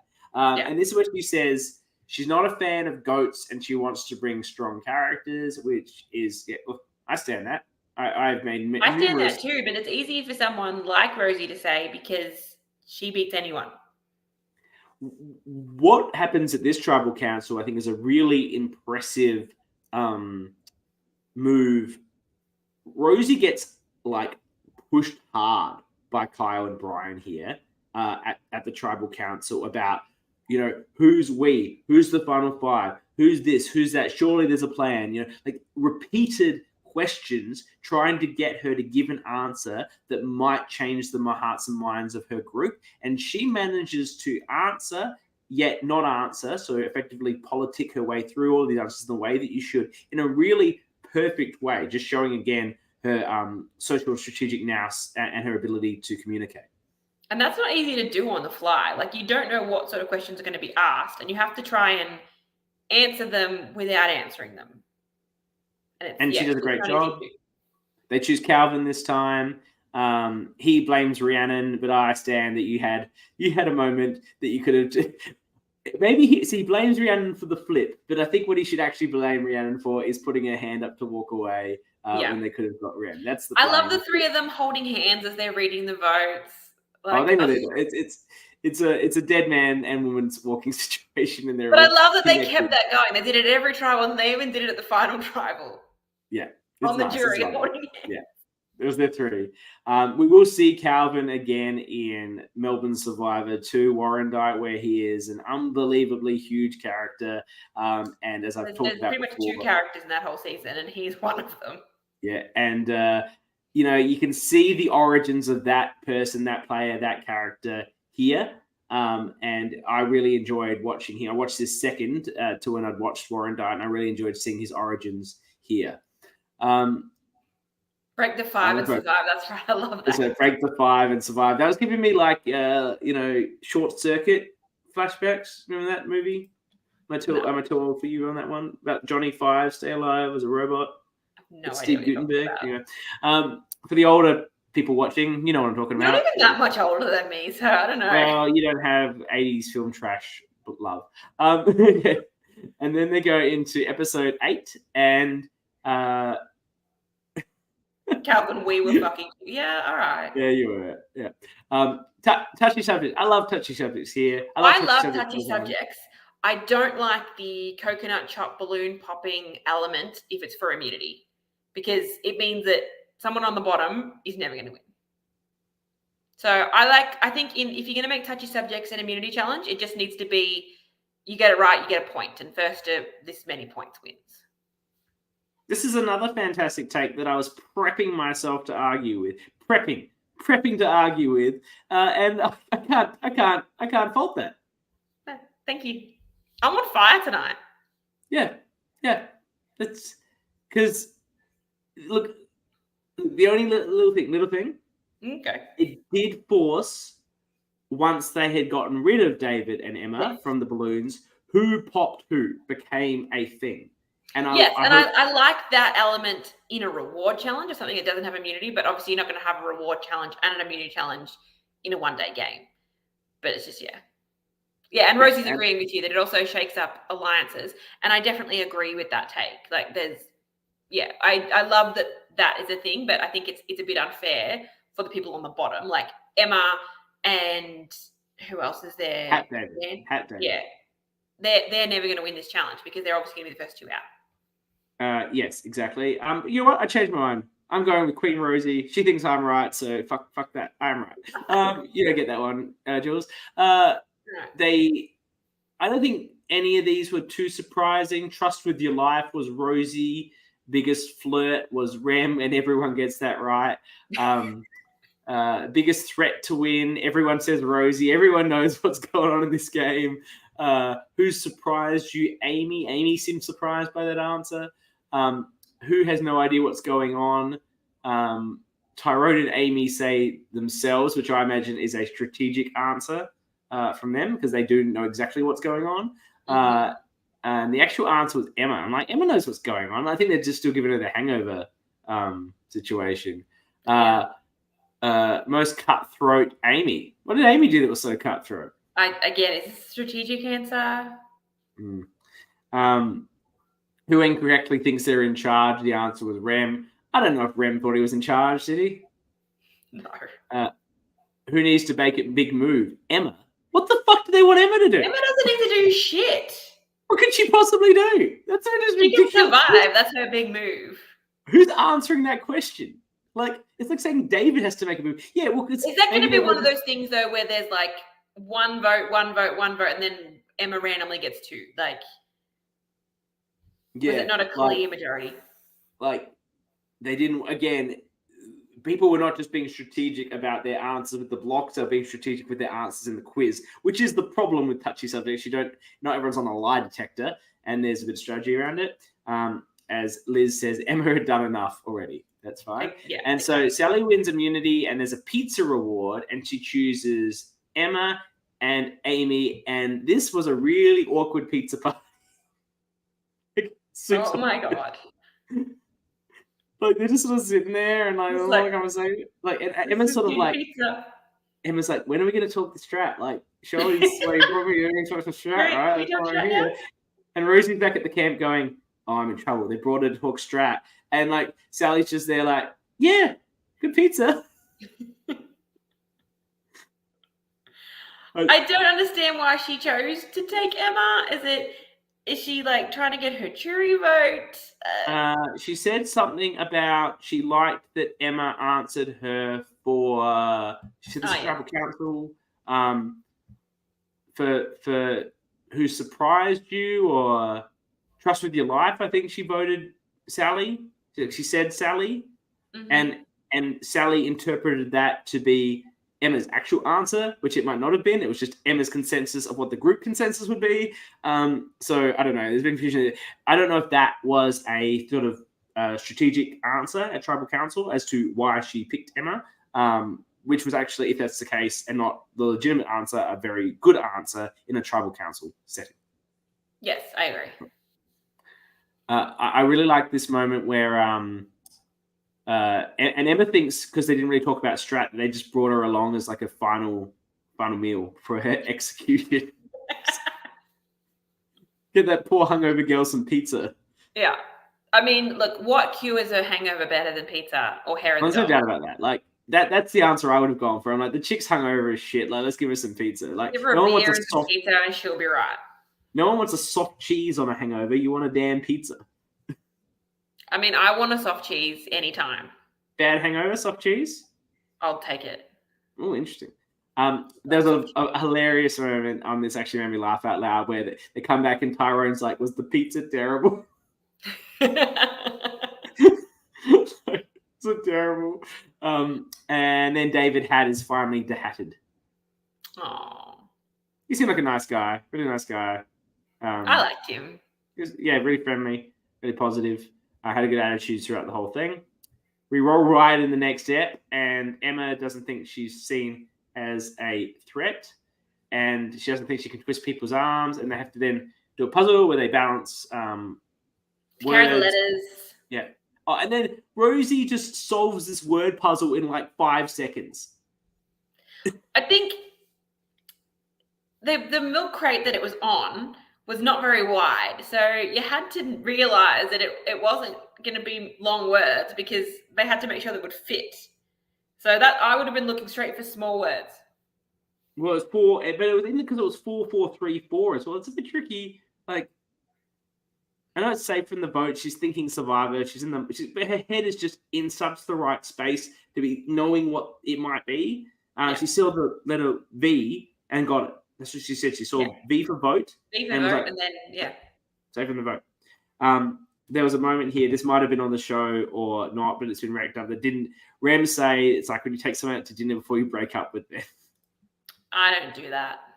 No, but that was like the, yes, as Rosie says here, it was a very survivor phrase. Yeah, so she annihilates it. And here comes, now they're like, Rosie wins immunity, and there starts to be some discussion about what they will do. Before things change, what they will do once Emma goes. And Rem's just like, let's vote out Amy. Just boom. Still Amy. That'll work. Then Amy rolls over and sits next to them. It's like, what are we going to do once Emma's gone? And then Rem's like, don't know. Haven't thought about it. Oh, it was awkward. But of course, here comes Rosie's huge move. Huge move. So for those that haven't rewatched this the other day in the airport lounge, the Rosie decides to give her idol to Emma to play for herself, knowing that it can't blow back on Rosie because Rosie is immune. Now, Rosie can play this idol at the next tribal council, but she's thinking about endgame here, not just about how do I get to final four. So the belief here is this will make Emma indebted to her, and presumably it does because Emma votes with Rosie at the next tribal council. It does, but that's still only 2 people. And we have Rem, who is clearly willing to go with Rosie to the absolute end, no hesitations, loves her to death, probably doesn't care that much about winning, and would love just to be with. If Rosie was next to him and she won, he would jump up and hug her like Colby and Tina. It would be like, I'm so happy for you situation. So yeah, I think the biggest mistake that Rosie made in this whole thing, she told Emma, vote for whoever you want. I don't care. All she needed to tell her was, don't vote do was for say, Rem. Vote for Amy, vote for Sally, vote for Tyrone. Just don't vote for Rem. It's going to be you, me, and Rem at the final 3. Moving forward, she needed to have 3 people in the next vote. And by taking out Rem, she took out the other person that she could have potentially been with. The other option for her is she could have done it the round before, done it at final 7, so that at final 6, she would maybe have 3 people. She would have had Emma and Dave, sorry, there's too many D names. She would have had Emma and Dave and herself, and then she would have had 3. It could have maybe done a 3-3. Rosie says, very exciting says, move to play. It was not the best strategic move. I think it is the best strategic move. It was almost good. I think it is the absolute best way for you to get to the final 3 without winning out. I actually think it was an ingenious move. If anyone else other than Rem goes here, I think there's your final 3. You just had to tell Emma to not vote for Rem. She wanted to make a big move and go to the final 3 with Emma and Amy O. Great. No, tell her to vote out Tyrone. Tell her to vote out Sally. Or Sally, whatever. And I guess there's a fear that if you tell her who you want to keep, that might be who she votes out. But you're already so taking the risk by giving her the idol here. Massive risk to do it anyway. And you're taking the risk she's going to stick with you. So you might as well just be whole hog. I trust you're going to do it. Please don't vote out these people. Vote out one of them. And I think she makes the end with that move. And it would have been incredible. There's a lot of excuses coming here. She's been thinking about this for 5.5 years. I didn't want to put too many conditions on the idol. I'd never really had a chat with her before that moment. Look, I get it all. But look, the facts are the facts. I'm 5.5 years and I wasn't there, but these are my views, and that's what they are. They're fact. And this is our job to criticize. That's right. We've given you a lot of praise, Rosie. Well-deserved praise. We're just criticizing the one failing. This close to being an amazing move and would have been a great game. Incredible game. Not just great. It already is an incredible game. It's just a great game. The question is, how do you play this is a survivor challenge. How do you play so strong and so dominantly and so obviously the person who's going to win, yet still get to the end without winning out? That is the challenge for anyone who plays that sort of game. And this move was the move. It was actually a really impressive thought to give up the safety at the next tribal council. There's a question here. Did Rosie know that Rem was... think about it. Yeah, we get it. Did Rosie know that Rem was hardcore fangirling over her? I don't know. We know how much Rem loves Rosie. It's clear to us from his confessionals. So we have his inner thoughts. Admittedly, she might not see him as that loyal to her. He's loyal, but not, that loyal. as Amy said. Carbon 2.0. Yeah. All these years we still think about it. Right? That's my thought. Rem goes with 1 vote. He's pretty chilled about it. He's going to get some beers. He's had a great time. He's probably never watched Survivor before in his life.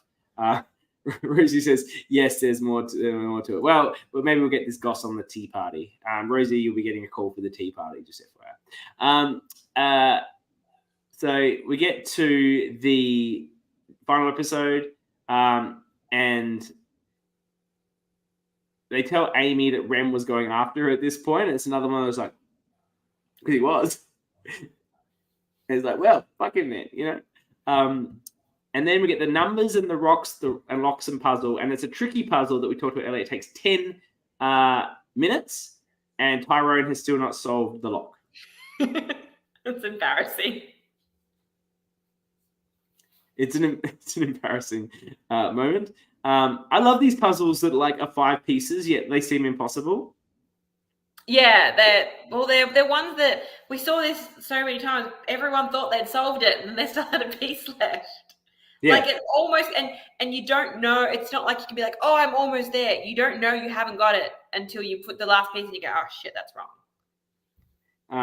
And then but Sally, the geospatial engineer, I don't really know what that is, but geospatial makes me think it's someone who'd be good at shapes, and she gets it right, gets immunity, and Tyrone is thinking of just throwing himself on the sword at this point. I think he feels very defeated by the lock. Mm-hmm. Well, because his big strategy, as he enunciates at final Tribal Council, is that he was going to be sort of under the radar and then, pop up and win the last couple of challenges and sort of take control. So miserably failing. The strategy was what Sally ended up doing. Yeah, yes, exactly. But miserably failing at the challenge, not even getting to the next stage, really deflates what he planned to do. And I think he's a bit deflated at this point. I think we need to talk here about Rosie's sort of announcing to everyone. This is the downfall of Rosie. She's basically saying to everyone, oh, we had an agreement that we were going to stick to the 5. We're at the 5, so we're allowed to vote for each other now. She basically gave them permission to vote her out.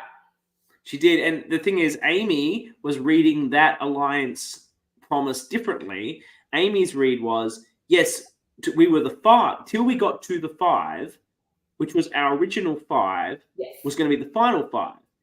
But Rem was idled out. So now it still applies just with us as a 4. I agree. It's not a numbers thing. It's the deal isn't done yet. There's still one more person not in your alliance. Doesn't matter that she scraped through with an idol. And as far as she knows, Emma just had an idol. They think the note that she had earlier was legit. Actually, now she's played the idol. She's taken out Rem, and they haven't, done. No one's backstabbed anyone. As far as they're all aware, they are still true.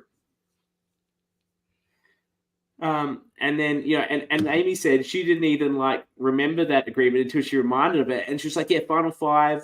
Everyone can do what they want," and they're just giving everyone permission to take her out. In front of everyone, Rosie needed to be like, guys, we've got to take out Emma. She's a massive threat. We've got to take her out. And then find the person to pull over and say, hey, let's make a move. Yeah. I think at this point, look, that's true. But Rosie she watched a lot of Survivor. She's a very savvy player. And I think she's just in a situation where she's like, they're coming for me and I don't know what to do. And perhaps the move was just to cuddle up again, but she just, as a savvy Survivor watcher and player, she probably didn't see that as the best move. Whether it works or not, I don't know, but it's probably more viable than what she tried to do, which was pull in Amy to do a girls thing and vote out Tyrone. That didn't really work. I mean, the other thing, she could have just piled on target and just be like, guys, we've got to stick to our alliance. We've got to stick strong. Vote out Emma and then hope to win the last immunity challenge. That Emma, we were going to go final 5, Jelani 5 to the end. We ruined it. The bloody idol. Screw her. Let's get rid of her. We're the 4 of us. And then it's every man and woman for themselves. And you could even say, you'd even bold enough to say, Like, and if I don't win immunity, then so be it. But like, you know, like give me that shot, guys. Give me that shot at that last immunity. You know, like you might be bold like that. As Rosie said, when she knew she gave the idol, she was relying on winning immunity to the end. So there's nothing they can do. She goes here. It's the right move for all of them. Absolutely. What a baller player she was this whole thing. Absolutely brilliant. I loved every minute of her game. It's one of the best games I've seen on one of these LRGs. I wish she was the winner and we could just dissect her amazing winning game with her. No offense to Sally. But like it was just such a masterclass. I enjoyed it thoroughly. No, I agree. Like I know Backyard have done all-star seasons. No, they have not. Seen Rosie again? They haven't. Okay, sorry. No. I'd love to see her on All-Stars. Well, yeah. If she hasn't played again, we need to see her again. She has not played again. Rosie, come back and play. Apply for Melbourne, apply for Sydney, apply for all of them. Yeah. Everyone wants to see you play. And they're coming in here. She said it was one of the best days of her life. We know that feeling. Absolutely agree. Sam Green, the winner of Sydney Survivor, says she was lit. You know, everyone is very impressed with her game. Snyder's so impressed. She thinks she should do virtual race car driving. Yeah, because maybe you'd be a queen at that too. I wouldn't be surprised. And you know, can we tell Australian Survivor why I don't have the in? But they don't care about super fans, so no, you're not going to be. They're not. Nah. I think that, to be honest, I think they'd rather have Rem on the show. They would absolutely would rather have Rem. Rem fits their casting mold to a T. Who on the cast has the most Instagram followers? That's who they want.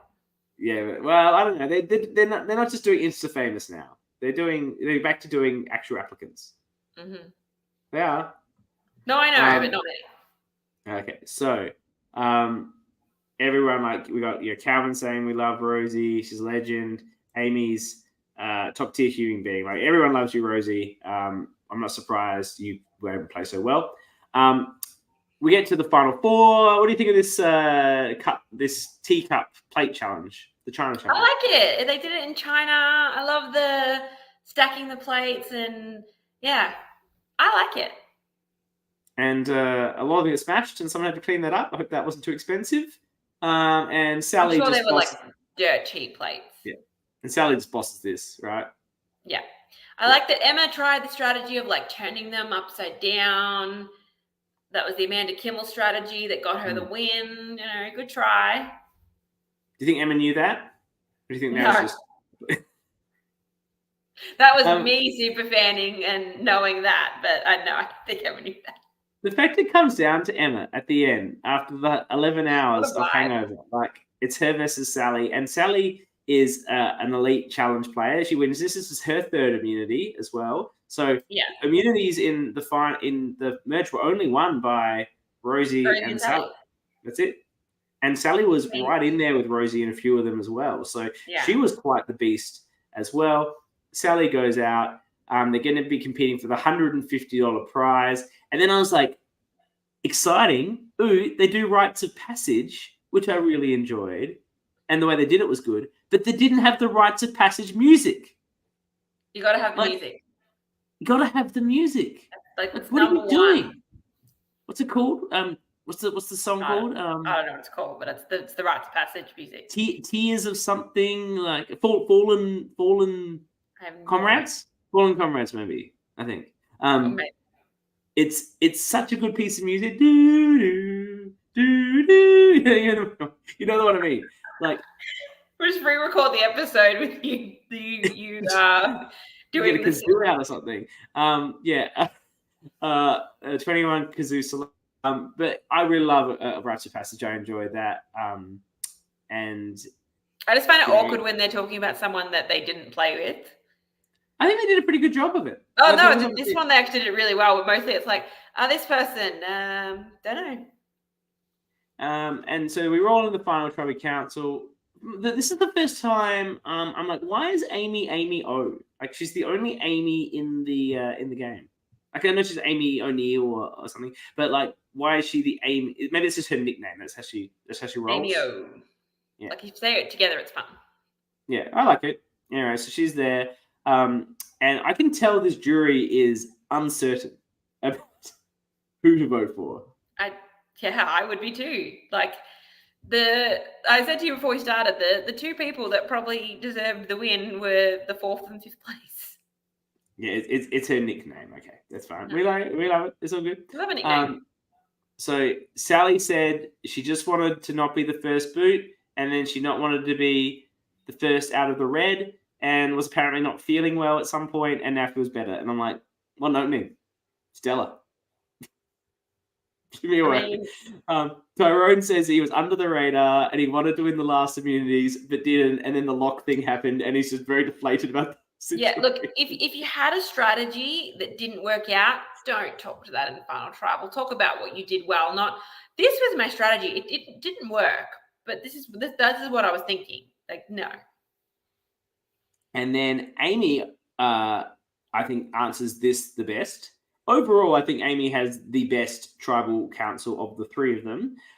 She's very personable. She says she's very lovely. She says she just came because she likes birthdays, and Kyle and Brian are a friend. She's been a team player. She's been loyal. That's what she's been. She's just owning the game she had. And then she does the outwit, outlast, outplay thing, which none of the others do, even though she is not a Survivor fan.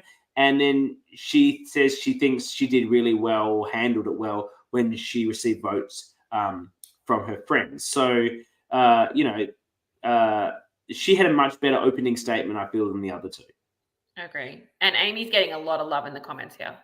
She is. We've got, Calvin tells us the jury was drunk, which is interesting. Explains maybe some of the votes. Amy robbed. Amy had an excellent social game. She picked up the Survivor ball and ran from it. That's from Rosie. Sam Green said Amy did a great job. She said she tried really hard. I just said your speech was really good. It sounds like liked it. Yeah, yours was by far the best. Amy nailed the FTC Go Queen. I agree. And Calvin says Amy played the best game, of those that were present, of the three. And I like we get to Matt's question first. Matt remains incredibly salty, and they all fail at answering Matt's question. Do you know why? Do you know what the correct answer to Matt's question was? Remind me what the question was. I can't remember, but it was basically he wanted to be told the answer was Matt. Okay. Like who deserves to be there that's not there? Oh, yeah. He wanted the answer to be Matt, and that was nobody's answer, and he was displeased with the outcome. He wanted to make his jury speech all about him. Hey, where have I seen that before? He's in the running. That's how I roll. I've got to be the star, even if I'm not there. Catherine asked to Tyrone and Amy how they played better than Sally, and Tyrone basically has no answer of any substance except to say he tried. I tried, guys. I tried. But to be fair, I'm not trying to be nasty to Tyrone because he seems really good value and he was fun. He was very funny, but I don't know what he could have said either. To be honest, no. Amy says it was all about her social game. She didn't have immunity, and she was able to get through with just her social game, which I agree is a great answer. David Hatt then takes this opportunity to stump fight Amy because apparently people think she's watched Survivor. Obviously, some jury chat is happening that she hasn't been honest about her Survivor watching, and he lets her take the opportunity to be clear that she has not watched a lot of Survivor. She's watched some of it, but she's not like a crazy, crazy super fan like Kyle and Brian. They're just her friends, and she's sort of been exposed to it in that way. It's really nice of David Hatt to give her a bit of a chance to clear up some misunderstanding that's clearly happening in the jury level. Sorry, I was reading the comments. I missed what you said there. Well, it was amazing, and you have to watch it back on the playback. I will. I'm sorry. I'm just reading that, Mel saying that it's reminded of Heidi in Amazon asking the question of, who played the best game. Yeah. And when everyone said Rob, but really, there's no one else. Look at this. Amy hasn't even watched the whole season. Is this true to date? Have you watched your own season, the full thing? Presumably. Then Rem asked a rando question about musicians. You had to pick Trent Reznor, Laurel Marley. I don't know who that is. Is that like Bob Marley's daughter or something? And Bob Dylan. Who would you have answered? What answer do you think Rem wanted? I have no idea. I reckon he went Trent Reznor. Rem was just being Rem, I think. I think he's a bit of a 9-inch now sort of guy. And then Rachel asked, do you... Well, Amy said she's only watched Australian LRGs, and that's the true fan, right? That's it. That's all you need to the real watch. thing, only this. Did you regret flipping on the others? No. Rosie has no questions at all for anyone. She's going to ask a question, and then she puts her hand down and is like, nah, I'm done. No, I'm good. I'm not doing it.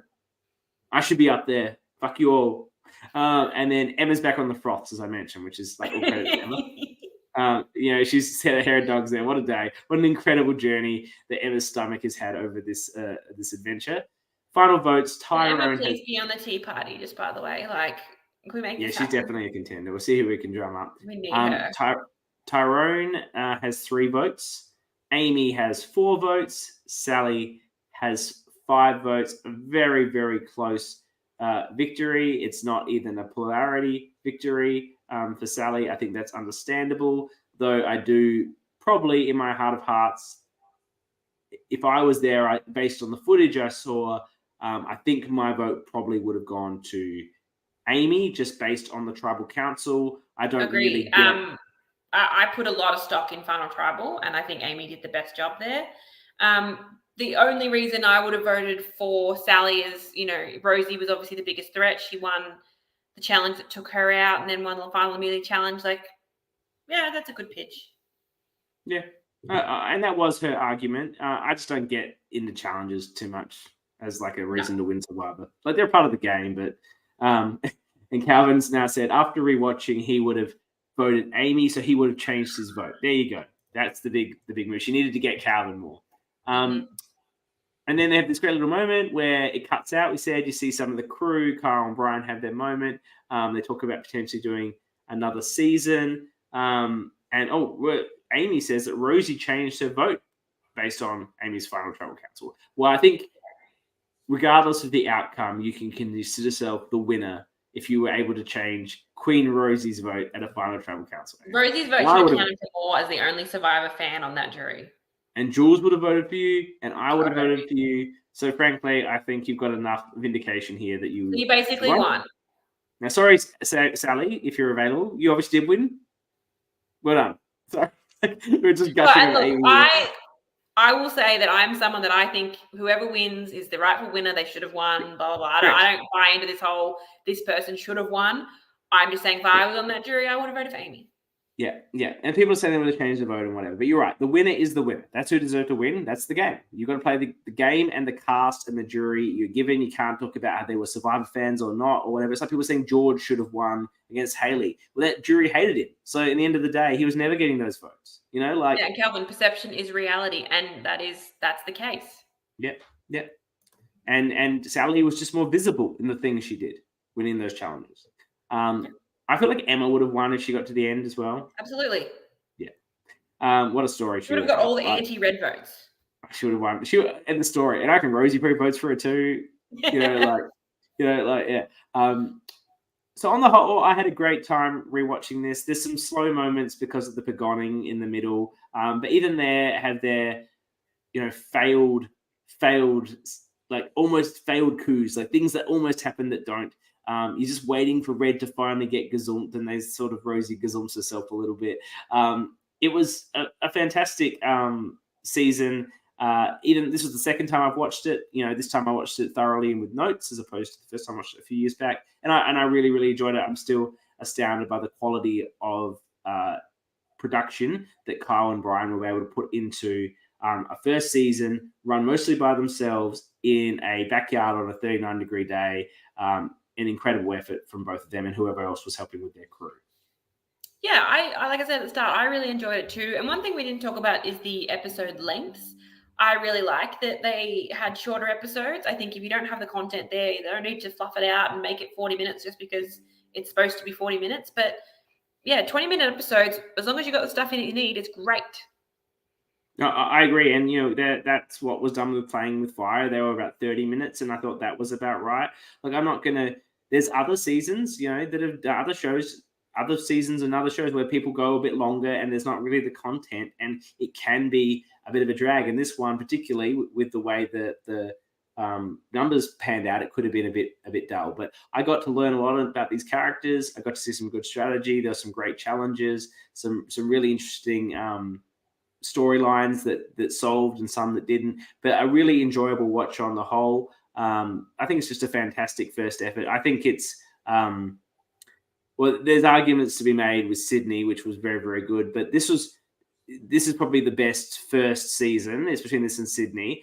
Sorry, Sam. But this was the first of this era. This was the first. Amy's comment. Okay, Amy. Not many people have watched our season, so it really means a lot that you've both taken the time to talk about it in depth. This was an easy season to watch. This was not. Some seasons are a challenge to get through. This was not one of them. I really enjoyed it.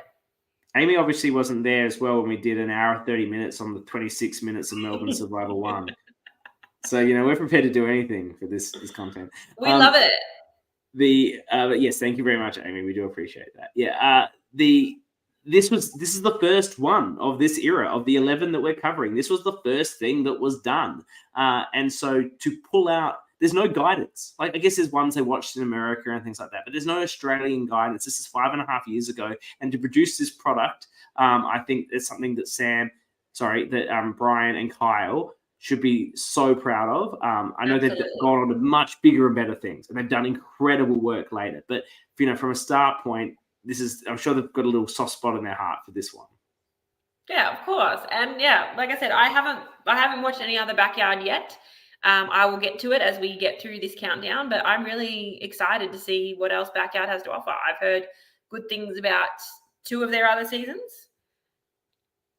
Correct. I'll leave it at that. I agree with that sentiment. For those, as Liz Riley, creator, host of Melbourne said, this is OG. It inspired everything after it. And I think that's true. It's really magnificent. So I think that about wraps up our coverage of the recap of the season. But next week, we will have a deep dive with Sally, if I can track her down. She's not sort of part of the community from what I understand. So we'll see what I can do. But failing that, Amy, I'm getting you, or maybe I'll get the both of you anyway. Maybe we'll have both of you for a deep dive. So maybe get Amy and Rosie. That'd be. No, see, this is supposed to be the winner deep dive. Amy only lost by a vote. She can be there. I get everything. But then will be the tea party with Annabelle, which is the show that you want to be on. You don't want to be with me. I think next week, by the way, I'll be joined by John, winner of Playing with Fire, as we dissect the winners' games. Every time I interview the winners, I hope to have a winner with me, like I did last season with Ma. So we will have that. Then the week after is the show you want to be on, the tea party.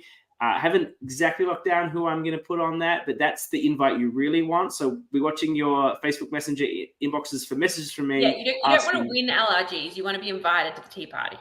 Because that's what we're saying is you're the best and most fun characters, and we want to hear all the hot goss with Annabelle about what happened on the season. Then, of course, final episode for October will be reading out the votes.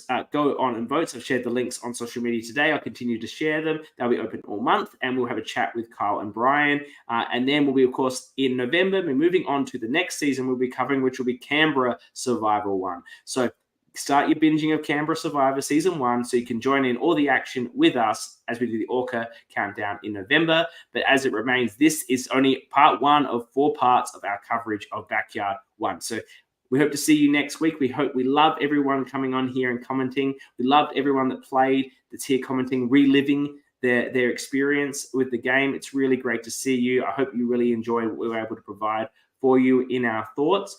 Thank you, Jules, as always, for coming on and doing the homework, unlike some others, and providing your fantastic takes. Thank you for having me. I always enjoy talking to you about Survivor. I love talking to you too. And you can change my mind on 2 things. So that's special. That's really special. Look, I'm feeling pretty proud of myself right there. Yeah. So I'm happy now. You should be. Should be the most proudest moment of your last decade. My entire life. I'll take the decade, but yeah, your life. All right. So thank you, everyone, again. Really appreciate you being here, and we look forward to seeing you again as we continue to cover Backyard 1 this month. Peace out. Bye.